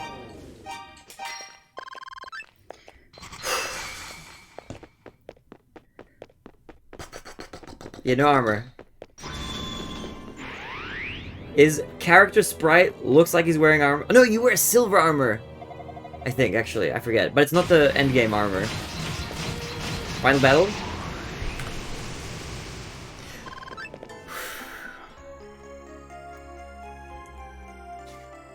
This is funny, like, looking back at this. Let's go, dude! We did it! Holy shit! Oh my god! We got the world record! We got it! We got it after so long! After so many years of this stupid game, and these stupid fights, and Jadokras, and Fagulian split going wrong, and the mines going shit, and all the clips not working on the first try, we finally did it! Holy shit! Oh my god! It was my first speedrun world record. Oh, I'm crying a bit. Good times. This was hard, by the way. This was a crazy grind at the time. At the time. It's not the world record anymore. This run is now 2nd place. Corsi got the world record back 10 months after I said this. Hey, but this was on day 1 of coming back in 2020. Freedom. Thanks, man. It was pretty nuts. But yeah, this was at the time, this was the world record, and it stood for 10 months. It was pretty good. This is my first world record in speedrunning. Not my first speedrun ever, but the first world record that I ever grinded out. And that was in 2020. Then from that point, after that happened, I was like, well, shit. I was expecting to grind a lot more throughout the year. Because that was like the first day back, we just pulled it out. And I was like, okay, what do we do now? So I decided, you know what, I'll run the other categories. There were 4 categories. There was any percent, and then there were 3 other categories for the next 3 difficulties that were slower as speedruns, and therefore easier. And I ran normal difficulty, which is a way easier run. It might sound counterintuitive, like, oh, it's normal difficulty, so it's harder than just the easy difficulty, because we run any percent on. And then also, there was hard difficulty and nightmare. But the difficulty of a run is not dictated by the game difficulty setting. It's dictated by how competitive the leaderboard is. So, like, the leaderboard for any percent had, like, 20 people on it or something. And now it has, like, 40 or 50 people. So it's just way more optimized. Whereas the normal difficulty speedrun has, like, I think at the time it had 1 run total. So I was like, I just have to beat 1 guy, basically. And I beat the guy, and it was a decent enough run. So I got the world record in that. And then hard difficulty had, like, 2 runs. And I beat the world record in the hard difficulty, but then I was like, okay, that's still not that optimized, so I beat it over and over again until I improved it a lot. And I still wasn't happy with it fully, but I got it to a decent enough time. And then I think somebody in chat or Meta or somebody suggested, like, hey, you should speedrun the nightmare difficulty and then come back to hard if you want to, because playing nightmare will make it easier for you to play hard. So I was like, okay, I'll try it. And so I speedrun nightmare difficulty for a while, and that run was really annoying. It wasn't harder than any percent, but this was now months down the line. I had 3 world records in that game, and I had a Nightmare PB that was a sub-hour. And I was like, I could keep grinding Nightmare so that I have all 4 world records in that game. But I was like, I kind of can't be fucked. I don't want to keep playing this game anymore. I want to play something else at that point. I was just like itching for like a different game to run. And I was and I just kind of left it there. I had like a 5th place Nightmare, and I had world record for all 3 other categories at the time. I don't anymore. I now have 3 second places, I think. And my Nightmare PV is like, I think still 5th or 6th or 7th. Can you play Princess Peach Showtime? It's cool but no pressure. I might one day. I might, honestly, actually, I might add it to the incentives. You know, like the DS Super Mario, the classic one with cat form? The DS version of Super Mario is interesting, and I might actually put it on the sub-incentive. But yeah, that's where I was sitting in mid-2020. So I was itching then, like, okay, what game are we playing? Because I don't really feel like grinding is anymore. And also in between, throughout the years, I've done Ace Attorney speedruns, which are like, it's like visual novels, so a lot of people don't care about it, but they popped up on YouTube, and a lot of people found me through those speedruns, so those are cool. And that's just like a passion project. I had an arc on the stream where I played Yu-Gi-Oh! For a while, because I was trying to figure out what to do. In 2012, I played Yu-Gi-Oh! Semi-seriously, online and stuff like that. And so I was like, okay, I'm gonna get back into Yu-Gi-Oh! And I relearned the new rules and stuff. And then I was playing people on stream and stuff like that, and I had like one highlight from I think back then, and it was like this highlight. This is the only highlight from back then. Oh, I used to paint, dude. I should paint my nails. I haven't painted my nails in forever either. Man, I need to go back to my roots. You can see this is like my hair is like this right now. But I was at this point. I ran a deck. If you run like a really good deck, a lot of the time, if people kind of know where you're heading, they'll just kind of forfeit and just like, dude, I don't feel like playing against this, right? If you're a tryhard, and I was a tryhard, so some people quit out against the decks that I played, and this was one of them. And I think I predicted that this guy would quit. Like, I predicted that he would forfeit. I did my move, and then I immediately hit the screen, and I hit him with a big meme. Alright, get ready for this. These were chill. These were chill streams, by the way. These are super chill vibes. Okay. Yo, Anna. Who was that? This is me from 4 years ago. Okay, yeah, I'm gonna activate Solemn Judgment. Basically, what I'm doing here, just to give you guys a thing, I'm setting up my board to absolutely decimate him in one turn. Right? I could die. I don't have that many life points. He just went to summon. His entire field is empty. He has nothing on his field. And he's like, okay, I'm going to start playing my combo. I'm going to start putting out some cards. He puts down his first monster. I play Solemn Judgment, which is a 1 card that you can have of this in your deck. And basically, all you need to do is what it does is you pay half your life points, and you can negate anything. So I activate the card as soon as he puts his monster on the field, and I hide the screen with the meme, because I'm like, I know he's going to forfeit. I'm betting he's going to do it. I'm like laughing at myself because I have a feeling, and I can already see the screen. But ladies and gentlemen, we got him. So this is a cool arc. We played Yu-Gi-Oh for a bit. We did a little bit of Yu-Gi-Oh, so that was a fun stream arc for a bit for sure. Let me close these tabs. There's anything for the hydrate, appreciate it. So we were in a phase here. There was also a period in between trying to figure out what to run. I don't know if you guys knew this, but I almost ended up speedrunning Breath of the Wild. So I hadn't played it very much at that point. And those of you who have been in the channel like in the last 3 or 4 years, you guys know that I speedrun Super Mario 64 primarily now, and that's like my big thing. But I almost speedrun Breath of the Wild. I was learning it for a bit. I was trying to learn all main quests, and I decided that the first time I did this successful wind bombing thing, this like trick, you can see learning the route day 2. I was like, I highlighted this out just to remember it. It's actually funny that I have this archive now because we never ended up speedrunning this category. How long have we been doing this one trick for? But look at this. I don't think, by the way, I don't think this trick is done in the run anymore. Like what you're about to see here, I don't think this stuff is done like this in the run anymore. I think it's changed since then. There's a lot of different tricks now. I could be wrong, I'm not sure, but this is what, at the time in 2020, the run looked like for all main quests. I was learning this wind bomb to the Hateno Tech Lab. And I can't do this shit anymore. This was ages ago. Ages ago. So I don't remember any of this shit anymore. But I was learning to run this game because I was like, I kind of want to speedrun this game. And I still might one day.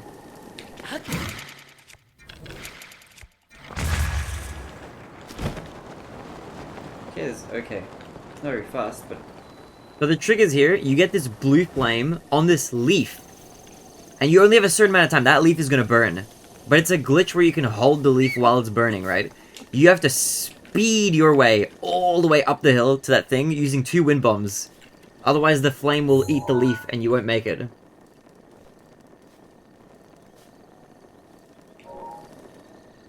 I remember you guys like still some using a texture and shit. This was crazy to try to learn.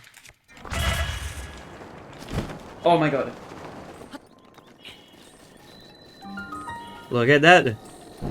And then you get the blue flame up there. We did it! Holy... So I was learning how to speedrun this game. So there is an alternate universe where I don't learn Mario 64.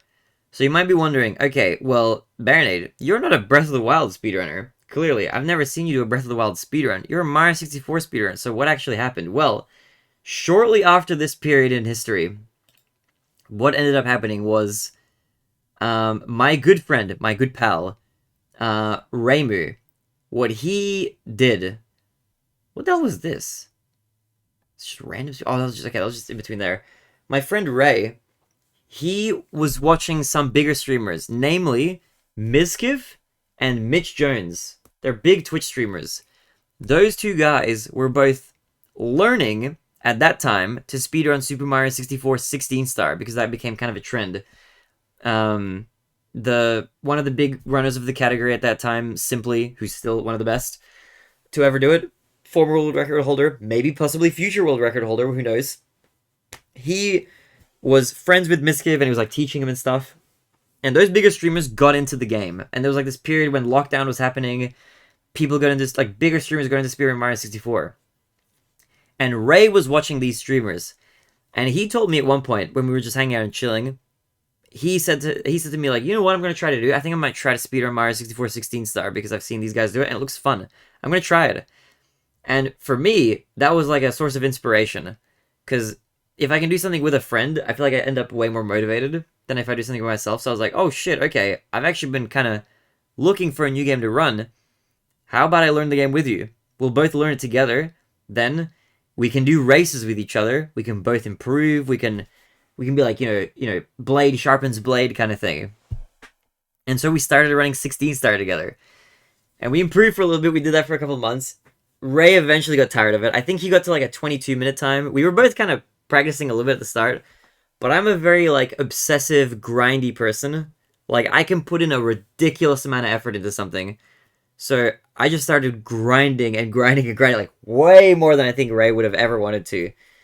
And, like, 2 weeks or a month into playing, or some early amount of time, I decided, you know what, I've been playing this in the emulator, I actually want to buy a Nintendo 64 and play it on the real console, because I think I want to take this game seriously, like, actually grind it on the leaderboard where it has the most amount of competition, which was then and still is now the Nintendo 64 leaderboard. And so I grinded it and grinded it and grinded it, and he quit. And then for like the next 4 years, until this year, that's what I've been doing. I've been playing Mario 64 since then. That's my speed game now. That's why I got into it. This is the oldest Mario 64 clip, by the way. Let's look at this. Look at the difference between these things. So I'll show you the clip of this 4 years ago, and then I'll show you the most recent clip. Okay, look at the change. So this is like my first lackey skip ever, I think, or I don't even know. It's one of the first ones. It's really, really, really, really, really, really old. Save state right here. Look at this. Look how cracked Will this we is. get lackey to skip first try? I bet you know. Are you gonna play Tears of the Kingdom? I'm confused. We played it earlier. I don't know if we're gonna play tonight. We might play a little bit tomorrow in the morning. What happened? I like barely have a grasp of the If this controls. doesn't look promising, I don't know what does. Oh! After all that shit. The worst. So that looks horrible. That's like the I'm like rubbing up against walls and stuff. I can barely control him. I'm trying to jump over the fence. It's just not working. It's just a mess, right? It's 7:20 a.m. 7:27 a.m. right now for me. For me, it's 11:27 p.m. You can actually see in the top right corner up there above the stream. So that's what that looked like 4 years ago. And now, if we look at the start of the speedrun in current day, my 1:56:38. It's the same house? No, this is a different house now. This is 2 houses ago. I've moved twice since this place. This was my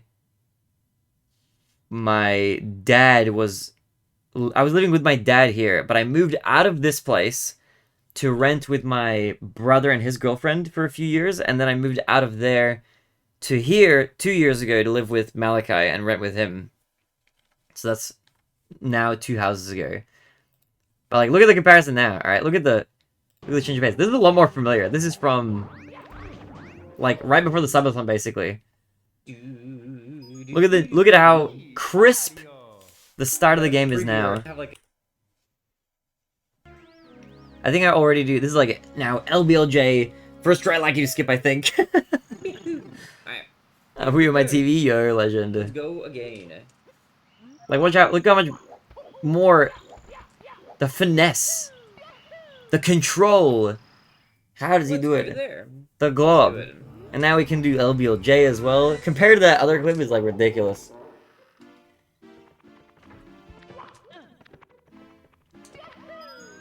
So we've come a long way.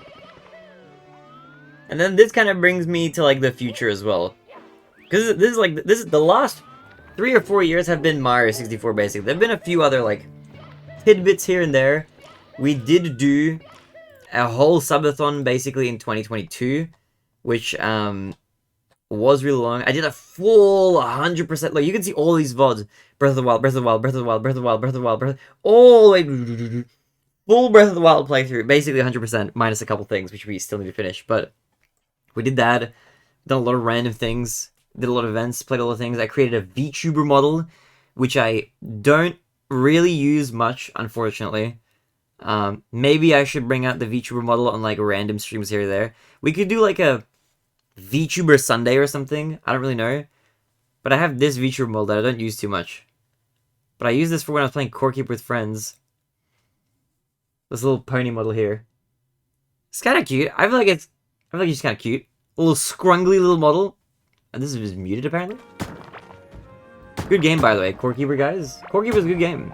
I have like a plan for like making more of these like later on, but it's like this. It's like the emote mascot. If you guys have ever wondered where the emotes for the channel come from, it's my she's my persona. I consider her. She's also the character that appears in all my profile pictures. Back when you were committed to a mental hospital, maybe. Got him! Oh! No, I'm kidding. But I might do like some more VTuber streams here and there occasionally. But I might do like some more... That's why I was muted. I'm echoing. But yeah. Haven't done a VTuber stream in a hot minute. But it's like one of those things where it's like I usually did it for certain games, but now it's like those games I haven't played in a while. The Nier Automata stream, dude. I played Nier Automata. I need to finish that game. But yeah, all the things. Puppet, yeah, I played Puppet. Tell me. I played Spy Fox and Dry Seal Part 1 and 2. I wanted to play through all the Humongous Entertainment games. But I haven't yet done that. I want to go back through that. Look at this. It's the old Subathon, guys. The same room. 2022. This was a wild time. The first version of Meta's Minesweeper, by the way. You can see them on the thumbnails here and there. This was a fun subathon. This was a wacky one. We played a tiny bit of Cyberpunk. I need to get back. That was a good game, man. Are you familiar with Freddy Fish? I love Freddy Fish. Freddy Fish was awesome. But yeah, this brings us basically from here. Oh, this is the first time I saw Malachi in person. So I don't know if you guys know this. I've done IRL streams as well. Baronet has been around for a bit. He's been around the bend, you could say. He's done a lot of stuff. Look at this. Look at this crunchy stream. I'll definitely do another, I'll definitely do more of this kind of stuff as well in the future. When exactly that might happen, there's no specific plan. I'm kind of not necessarily in a position to just attend cons and go like shopping and stuff anymore. Or at least not yet. Maybe we will be again. This is the beginning of a new era, but we did a little bit of IRL streaming at like this con. It was pretty cool.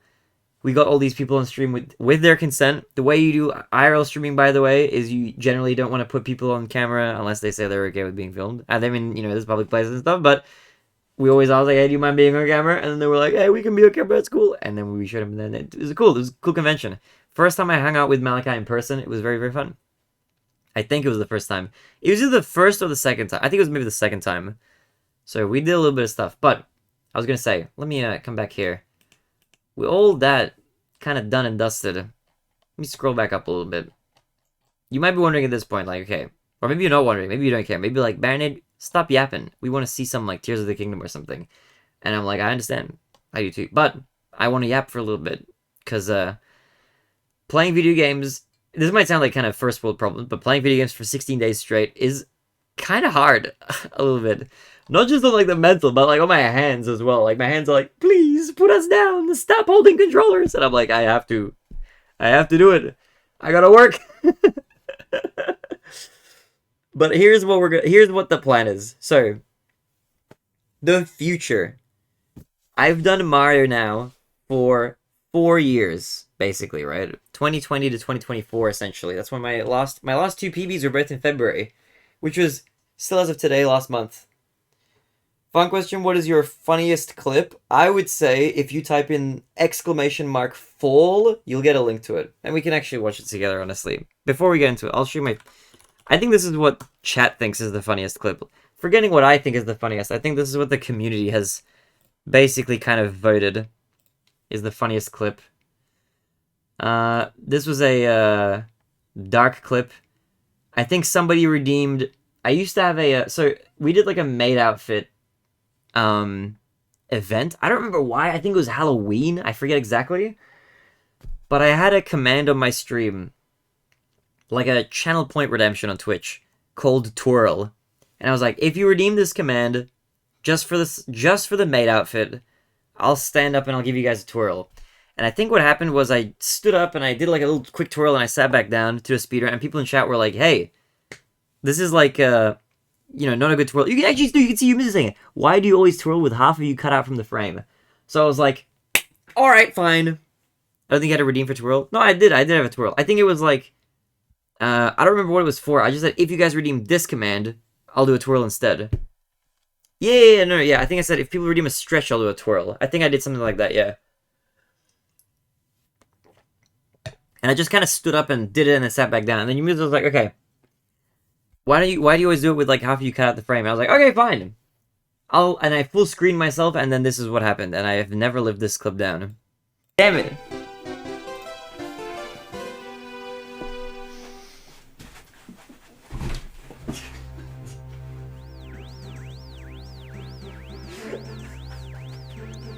Never mind, you're not gonna twirl. No twirl. They're probably... Damn it. It's probably that one. I think that one's the one that people laughed the most at. That was a real genuine fall, and that's a very like unique thing to happen. That's not like coming around that often. I don't even remember ever falling on stream, other than that one time. 10 out of 10 fall. It's because, you know what happened was, my mattress, I stood up like this to walk back.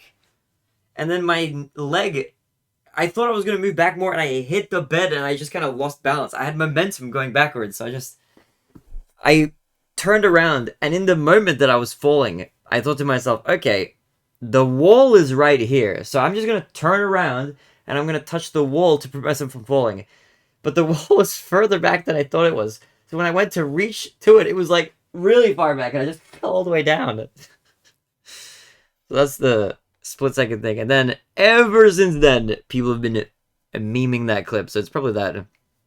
It's not my most viewed clip, but that's the one that people laugh at the most. Okay, that said, that done, okay? That's the Baronade history. All of content creation up until today. So what does the future entail? I kind of like doing future plans. So here's what I'm kind of thinking. Alright? That's the wrong scene. Okay. My future plans. Let me actually change the incentive really quickly.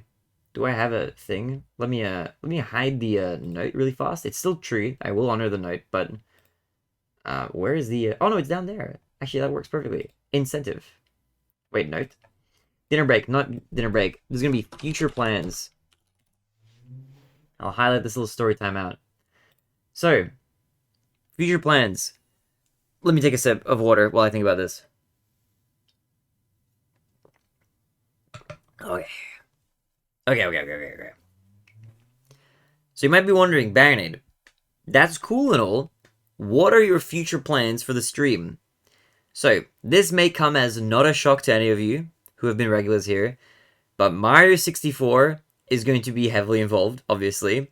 Even though I've been speedrunning it for the last 4 years, I consider myself maybe not even in the midpoint of my overall Mario journey, which might sound kind of crazy. Like, goddamn, Baronade, how much Mario 64 are you going to possibly be able to play?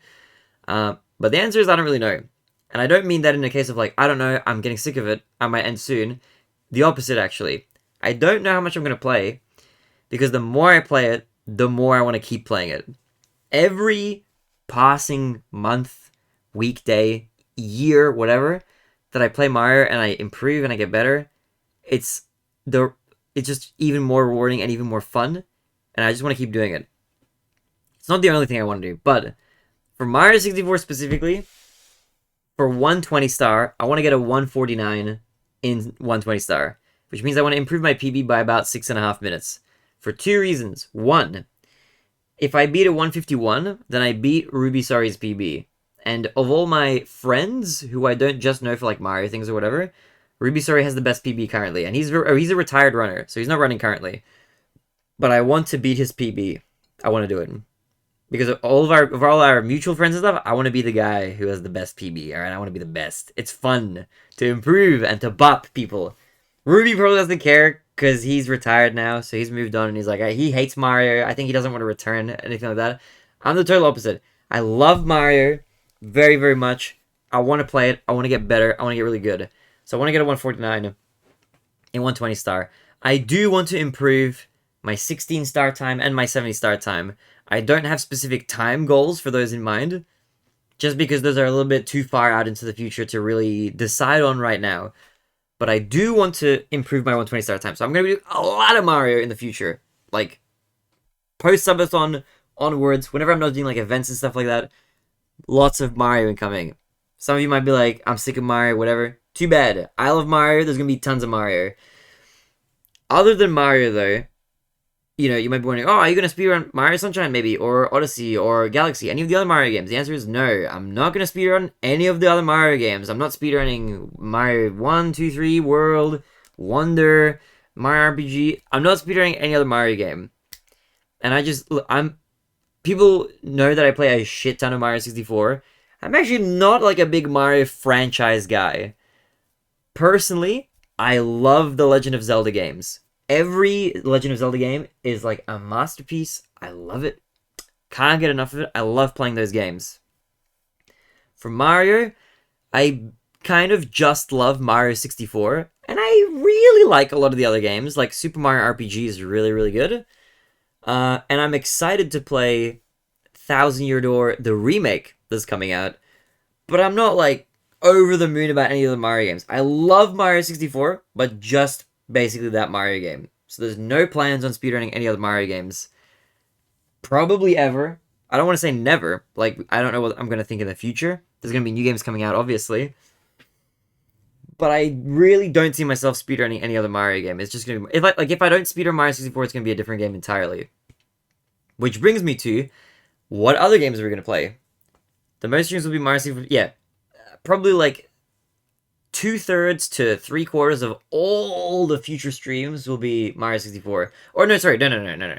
For like the next year, maybe. I can't, like, 5 years from now, am I still even going to play that game? Probably not. There's going to be some day when I'm like, okay, I've played enough. And then I will kind of enter a soft retirement from Mario 64 and play other games and stuff, probably. I love speedrunning, and I will say, I don't only want to speedrun Mario 64, I do want to try other games. Which I was going to say brings me to, what other games are we going to play on the stream in the future? What big projects do you have? I have some small, unfinished business with Nier Automata.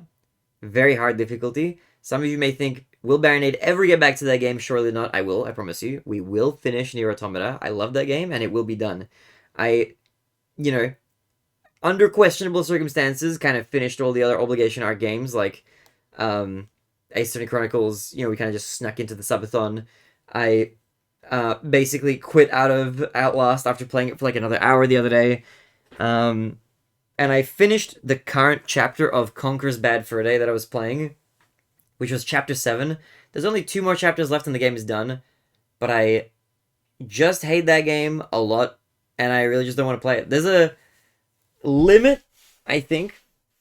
I have to be careful going forward of promising anything in terms of, like, I promise you guys I will play this game all the way through. That's a promise I think I shouldn't make ever. And I kind of have been careful since the Obligation arc, which was like a list of games that I said I was going to finish from way back that I was slowly getting through.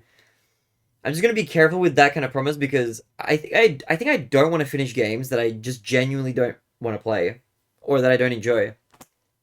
And for me, Outlast was a little scary, but just very unenjoyable. Mostly, it was just not my kind of game, I think. It's probably a really good game for what it is, but it's just not a game that I think I am good at playing, or is a game that will be fun for me and thus fun for the stream. I feel like games that are fun for me will be more fun to watch, because we can just have a better time with it. Because I won't kind of look like I want to leave the stream constantly.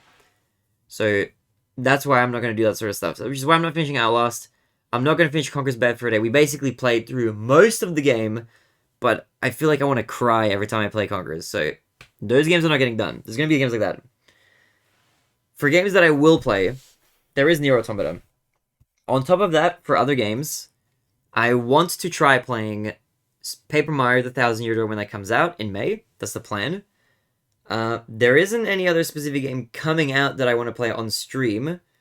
One day, Grand Theft Auto 6 will come out on PC in a very long time. I don't know if I'm going to play that on stream. Maybe I will.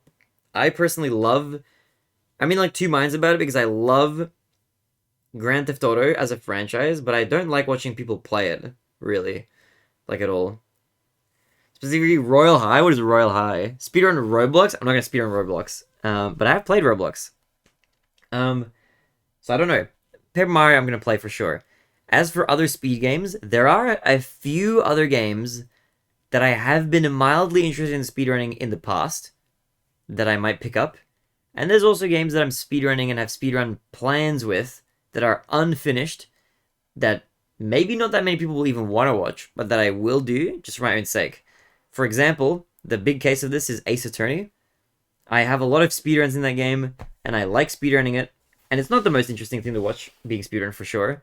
But I will probably do speedruns of Ace Attorney in the future. There's still a bunch of stuff I want to do and test and do investigations for and test language differences and whatever. So I'm going to do that. Ace Attorney speedruns will kind of be a background sort of activity that comes about. On top of that, for more interesting stuff, I think I want to learn how to speedrun The Legend of Zelda: The Wind Waker, potentially. And maybe not that game. That's what I'm thinking right now. If not that, there's a couple other games. I've also thought in the past about speedrunning Breath of the Wild and maybe even Tears of the Kingdom, depending how that game turns out, because both those games have really, really good movement mechanics and it feels really, really fun to play. It feels awesome. So both of those games are like potential candidates. In the past, I said I don't think I would ever speedrun Ocarina of Time. However, replaying it as part of the Subathon was actually really, really fun. I really like how that game feels to move around in. So I think I might consider actually learning an Ocarina of Time speedrun, maybe. It's not guaranteed, and it's not even that likely. But that's like a big thing that I'm thinking about maybe doing. So that's a potential. The Wind Waker run is the most likely. But none of these are guaranteed. None of these are guaranteed. Except for maybe Ace Attorney. That's the only one that's guaranteed. I have also wanted to play through a version of Is called Is Book 1 and 2, which is basically just Is 1 and 2 again, except it's the original release of the game. I have the Japanese version of the Wii Virtual Console release, which is the fastest version for both load times and language. The current world record for that game, and there's only like 2 runs on the leaderboards, like nobody has run this game much at all. So it's very, very few people have run it. Very few people care about it. But it's like close to my heart. It's just something that I think would be fun to try. So I'm going to probably try learning to speedrun that at some point. When exactly, I don't know. But the current world record for that is played on English on the real TurboGrafx 16, which is ultra slow. So I feel like as long as we can play semi-decently, world record will be free. I say that without knowing for sure. I think, but who knows? Maybe I'm super wrong about that, and the language difference actually doesn't make that much of a difference. We'll find out. Maybe. So that's another potential one. If I had to guess what I'm most likely going to do out of the things that are uncertain, probably Wind Waker. But if you want guaranteed, definite stuff, Ace Attorney speedruns will definitely make a return for sure, because I still have stuff I want to do. Outside of speedruns, and outside of that, I don't have anything specific planned. Like I said, the majority of stuff is going to be Super Mario 64 120 star until we get to 149. After I get to 149, I'm going to kind of reassess. But I still think, even after that point, I'm going to want to grind a lot of Mario 64. That's going to be like basically the majority of the content. If I had to guess, probably for at least the next 2 years easily. Realistically, probably longer than that too. Mario is probably not going away. Maybe it will, but that's what I'm guessing. Outside of Twitch in general, there's a few things I'm going to do. I'm going to continue multi-streaming to Twitch, YouTube, and Kick for now.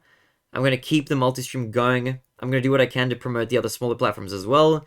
If we can grow on one, we can grow on all of them.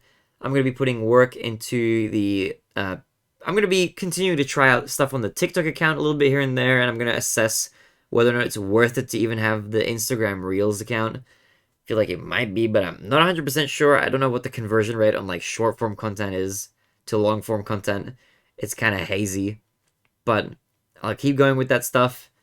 But the main thing, and this is going to be big, and I mean main like outside of the stream realm of things, is I'm really going to keep trying to do YouTube videos. That's going to be like a big focus for like the next 2 years especially. I've got a lot of plans and ideas, and I mean like long-form, edited, scripted YouTube videos for things like that. Not necessarily, like there might be a occasional highlight of an activity on stream if we do some sort of live event. But I'm not going to be doing like highlights from the stream when we played this or whatever. I want to do videos about like cool consoles, speedruns, video game history, stuff like that. Challenge runs as well.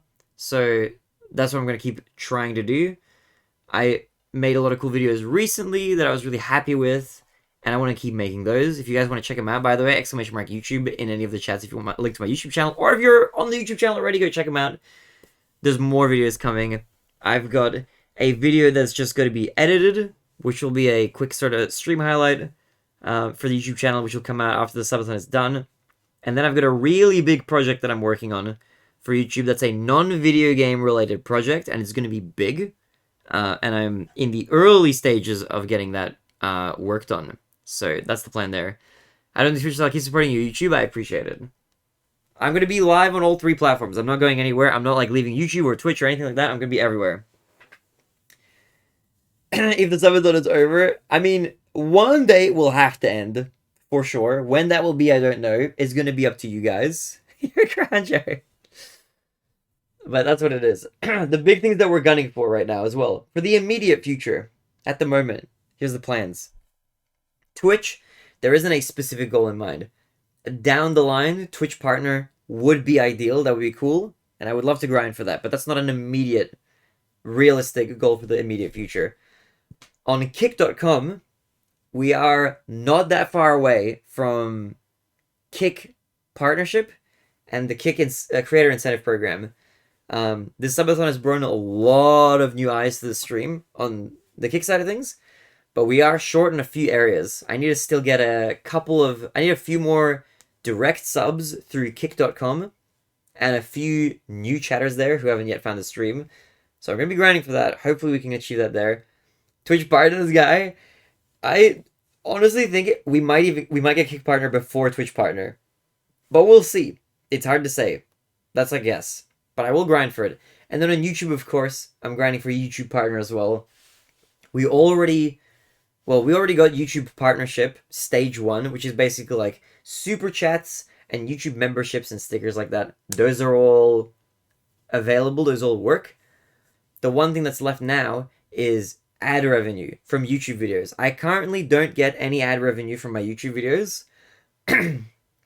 And the reason for that is because there's like a list of criteria you need to hit on your YouTube channel to be able to qualify for the full partner program and have AdSense work and everything like that. And what we need to achieve that, the last thing is we need to hit 4,000 hours of watch time on the YouTube channel, and we just passed 3,200. So 800 more hours of watch time. We're almost there. It's going to be probably in the next couple months, I think we'll achieve it. Especially if a couple more videos come out after the Subathon. It's going to be good. So it's going to be pretty fun. I'm excited for what's to come. I think this is going to be a productive year, and there's going to be some good stuff coming. I gotta go have fun. You have a good time as well. I appreciate you popping by. But those are the plans. Those are the immediate plans. Will I look for a job, Mr. I lost my job a-thon? The answer is no, not immediately. I'm not gonna be looking for work for a while. I'm gonna give my all into the stream and the YouTube channel and that sort of stuff for the next, I don't know how long exactly. It could be a few months, it could be 2 years. It all depends on how successful it goes. Ideally, I would love to be able to make this my passion, that sort of thing, make this my full-time career. That would be the goal. That's the dream. This is what I love doing. This is what I've always wanted to do ever since I was a little kid. And I have every, fiber of my being to give to try and make it work. I'm going to do what I can. Whether it means, like, doing some extra stuff on the side, hustling a little bit to make ends meet, whatever. I don't care. I was working as a software developer full-time for 2 years before January of this year, and it sucked the soul out of me, alright? It wasn't a bad job, and a lot of people would love to have that kind of job, and I understand that it was a really good job and stuff like that, but it was just not compatible with my brain, I think. The regular kind of work. And I've done a lot of work. People will maybe think like, hey, you're not working hard, you're here streaming games, who are you to say that you're going to do this full-time, whatever? I worked a lot. Throughout my life. I had to work pretty early as a kid from circumstances that I won't go into, but I've had a lot of work experience throughout my life. This is the first time since I was probably a little kid that I haven't had to either be in school or work, technically. Even though this is the work now. And this is what brings me fulfillment in life, in terms of, like, I love doing it. It makes me feel satisfied. I feel like I'm bringing some sort of goodness into the world, which is nice. And it feels that there's a lot of different parts of my personality that I think this kind of vibes well with. So I'm going to try everything I can do to make it work. I'm going to do everything I can.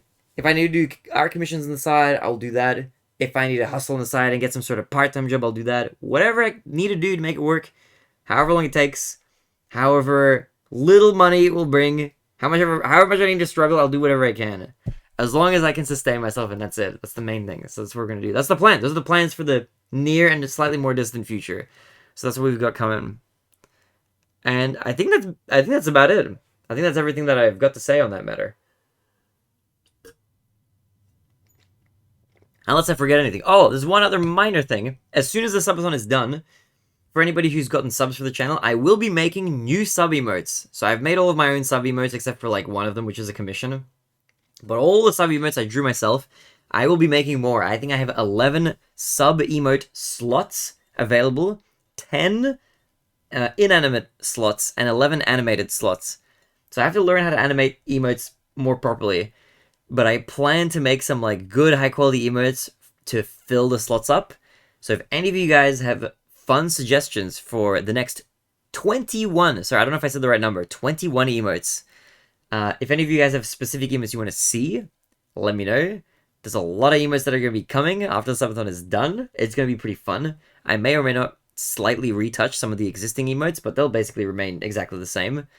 But if you guys have any specific types of emotes you'd like to see, hit me up in the Discord or wherever, let me know.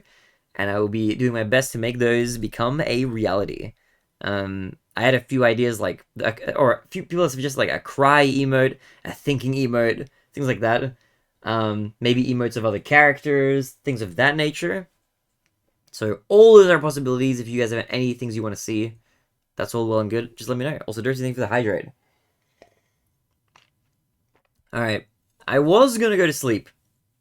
And I was feeling tired earlier, but I have a little bit more energy now, so maybe we'll do a little bit of Mario Galaxy before we actually head off. And go to bed. So I'm gonna get a tea refill and I'll come back. You don't look tired. It's because I'm an extrovert, so talking a lot to people, like, reignites my, like, battery a little bit. So I think I've, like, re-energized myself a tiny bit. But I need to get a water refill, and I need to get a tea refill, so, because I'm running low on these two. So, but I think what I'm going to do is I'll come back with those. I'll launch Mario Galaxy. We'll see if we can make a little bit more progress, because we did unlock Galaxy 2 on the incentive list. ! Incentives.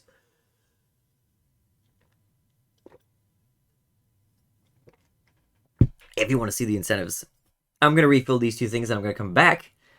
And we'll do a little more, we'll do a little bit of Mario Galaxy, I think. Just to see if we can make it a little bit further through. So, give me like 1 moment. I will come right back. I'll get a tea refill. And we'll, schmoove, groove, and maybe even move a little. But alright. Give me like 1 second. Just gonna refresh this over here. Make sure my Firefox doesn't crash while I minimize it. We're looking good. This is also, by the way, crazily enough, I think literally right now, I don't know how this has happened, but this is the most viewers I've ever had. I think. It may not be obvious to anybody on the Twitch channel side of things. I don't know how many we have on Twitch right now. Let me check. By the way, I appreciate everybody who's tuned in and listened to me ramble. I hope you guys have enjoyed the ramblings. So we have 28 viewers on Twitch right now. Hi guys, hello. Shoutouts to the lurkers. Hope you're all doing absolutely wonderfully. 28 viewers on YouTube. And I'll hit you with a bombshell in a moment. On YouTube, I'm guessing we have probably like maybe 1 or 2. I don't think many people view on the YouTube. We have... Let me have a look. Hold. We have YouTube. Oh shit, whoops. That's me. We have 1 watching now. Shoutouts to the 1 YouTube viewer. Appreciate you, lots of love. And on kick.com. Get ready for this, guys, okay? On kick.com, we have 534 viewers. 534! What? That's so many!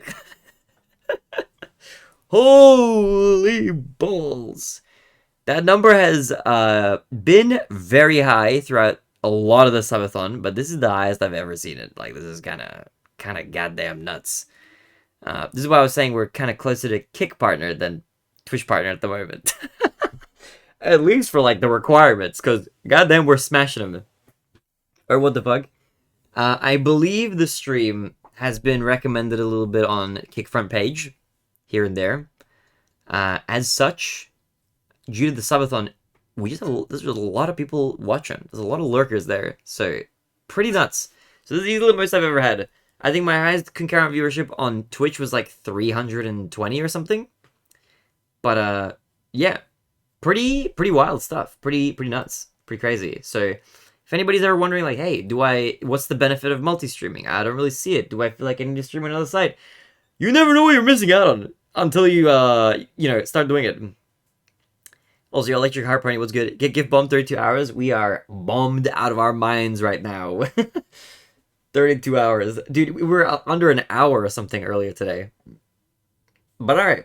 Give me 1 memento. I will be back. I'm gonna get a tea refill. I'm gonna make more hot water for this. And I'm gonna pour more cold water into this. But I will come right back. We'll do some Mario Galaxy. I'll play a little bit of tunes while you guys wait, but I will come right back. Alright, let me just play a little bit of this. Let me select a different song. Is this even shuffling? It's like playing from the same thing. Let me do this one. I like this song. This is one of my favorites. Alright. I'm gonna just refill my drink. I'll come right back, guys. Alright? Quick BRB. Quickest BRB of them all.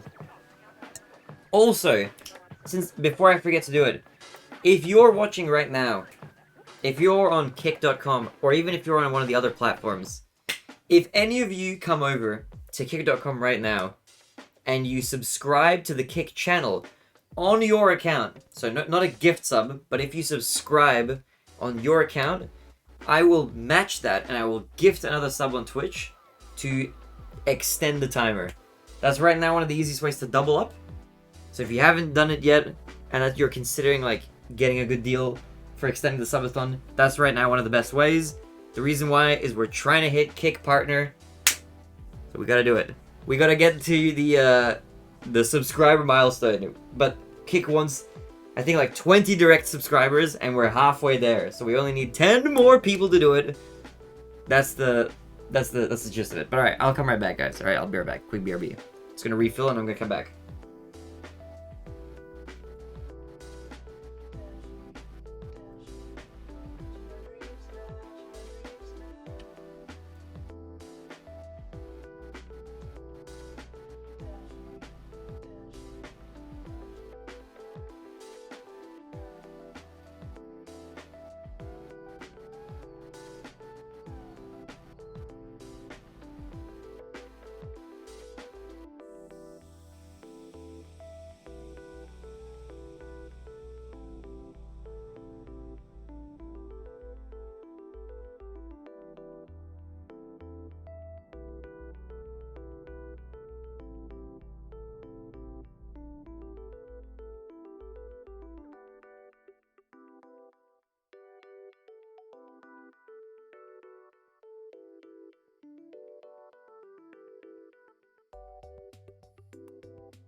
Okay, I just realized I came back, and I have immediately realized that I forgot my water. 1 second.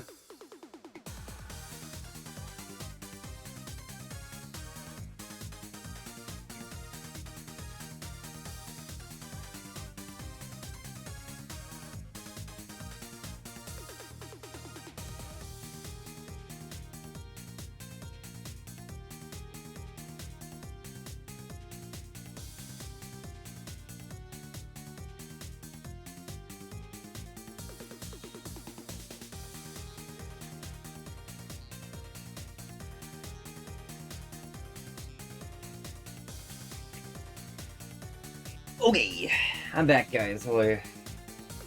Alright, let's do a little bit of Mario Galaxy, if we're down for it. Let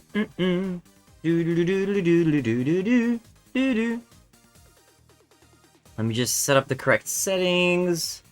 I think it should already be set fine, I think. I don't know what the last thing I streamed was. Video decoder PAL 60, that looks correct to me. Alright. Let me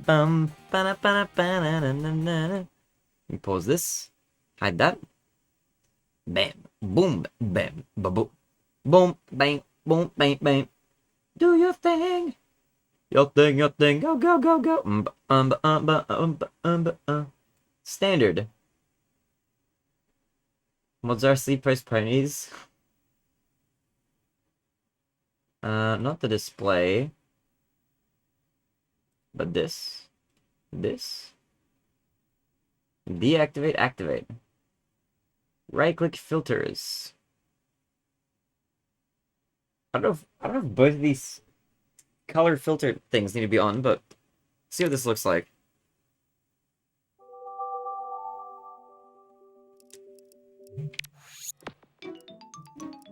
Oh wait, I need to actually put the right disc in.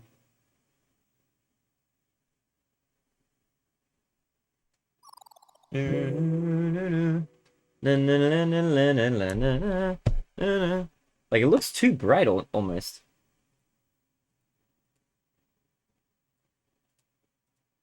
Like, maybe just that is enough. It's really fine.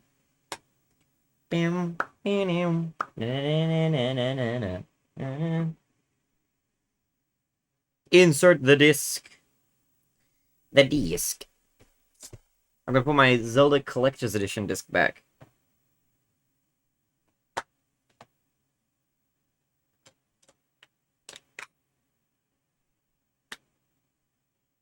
Can you not read? I put it in! I put the disc in. Super Mario Galaxy! Wait, hold on. Just, this was fine.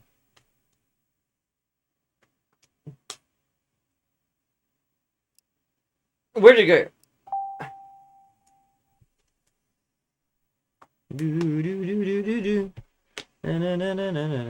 Dewey is hungry for discs.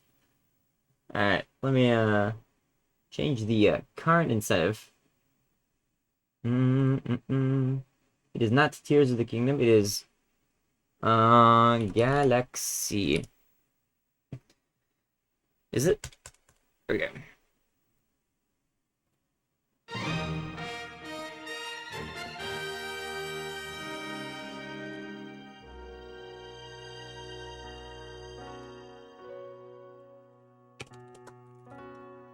I'm gonna change it to night 17 as well, because it is basically now nighttime.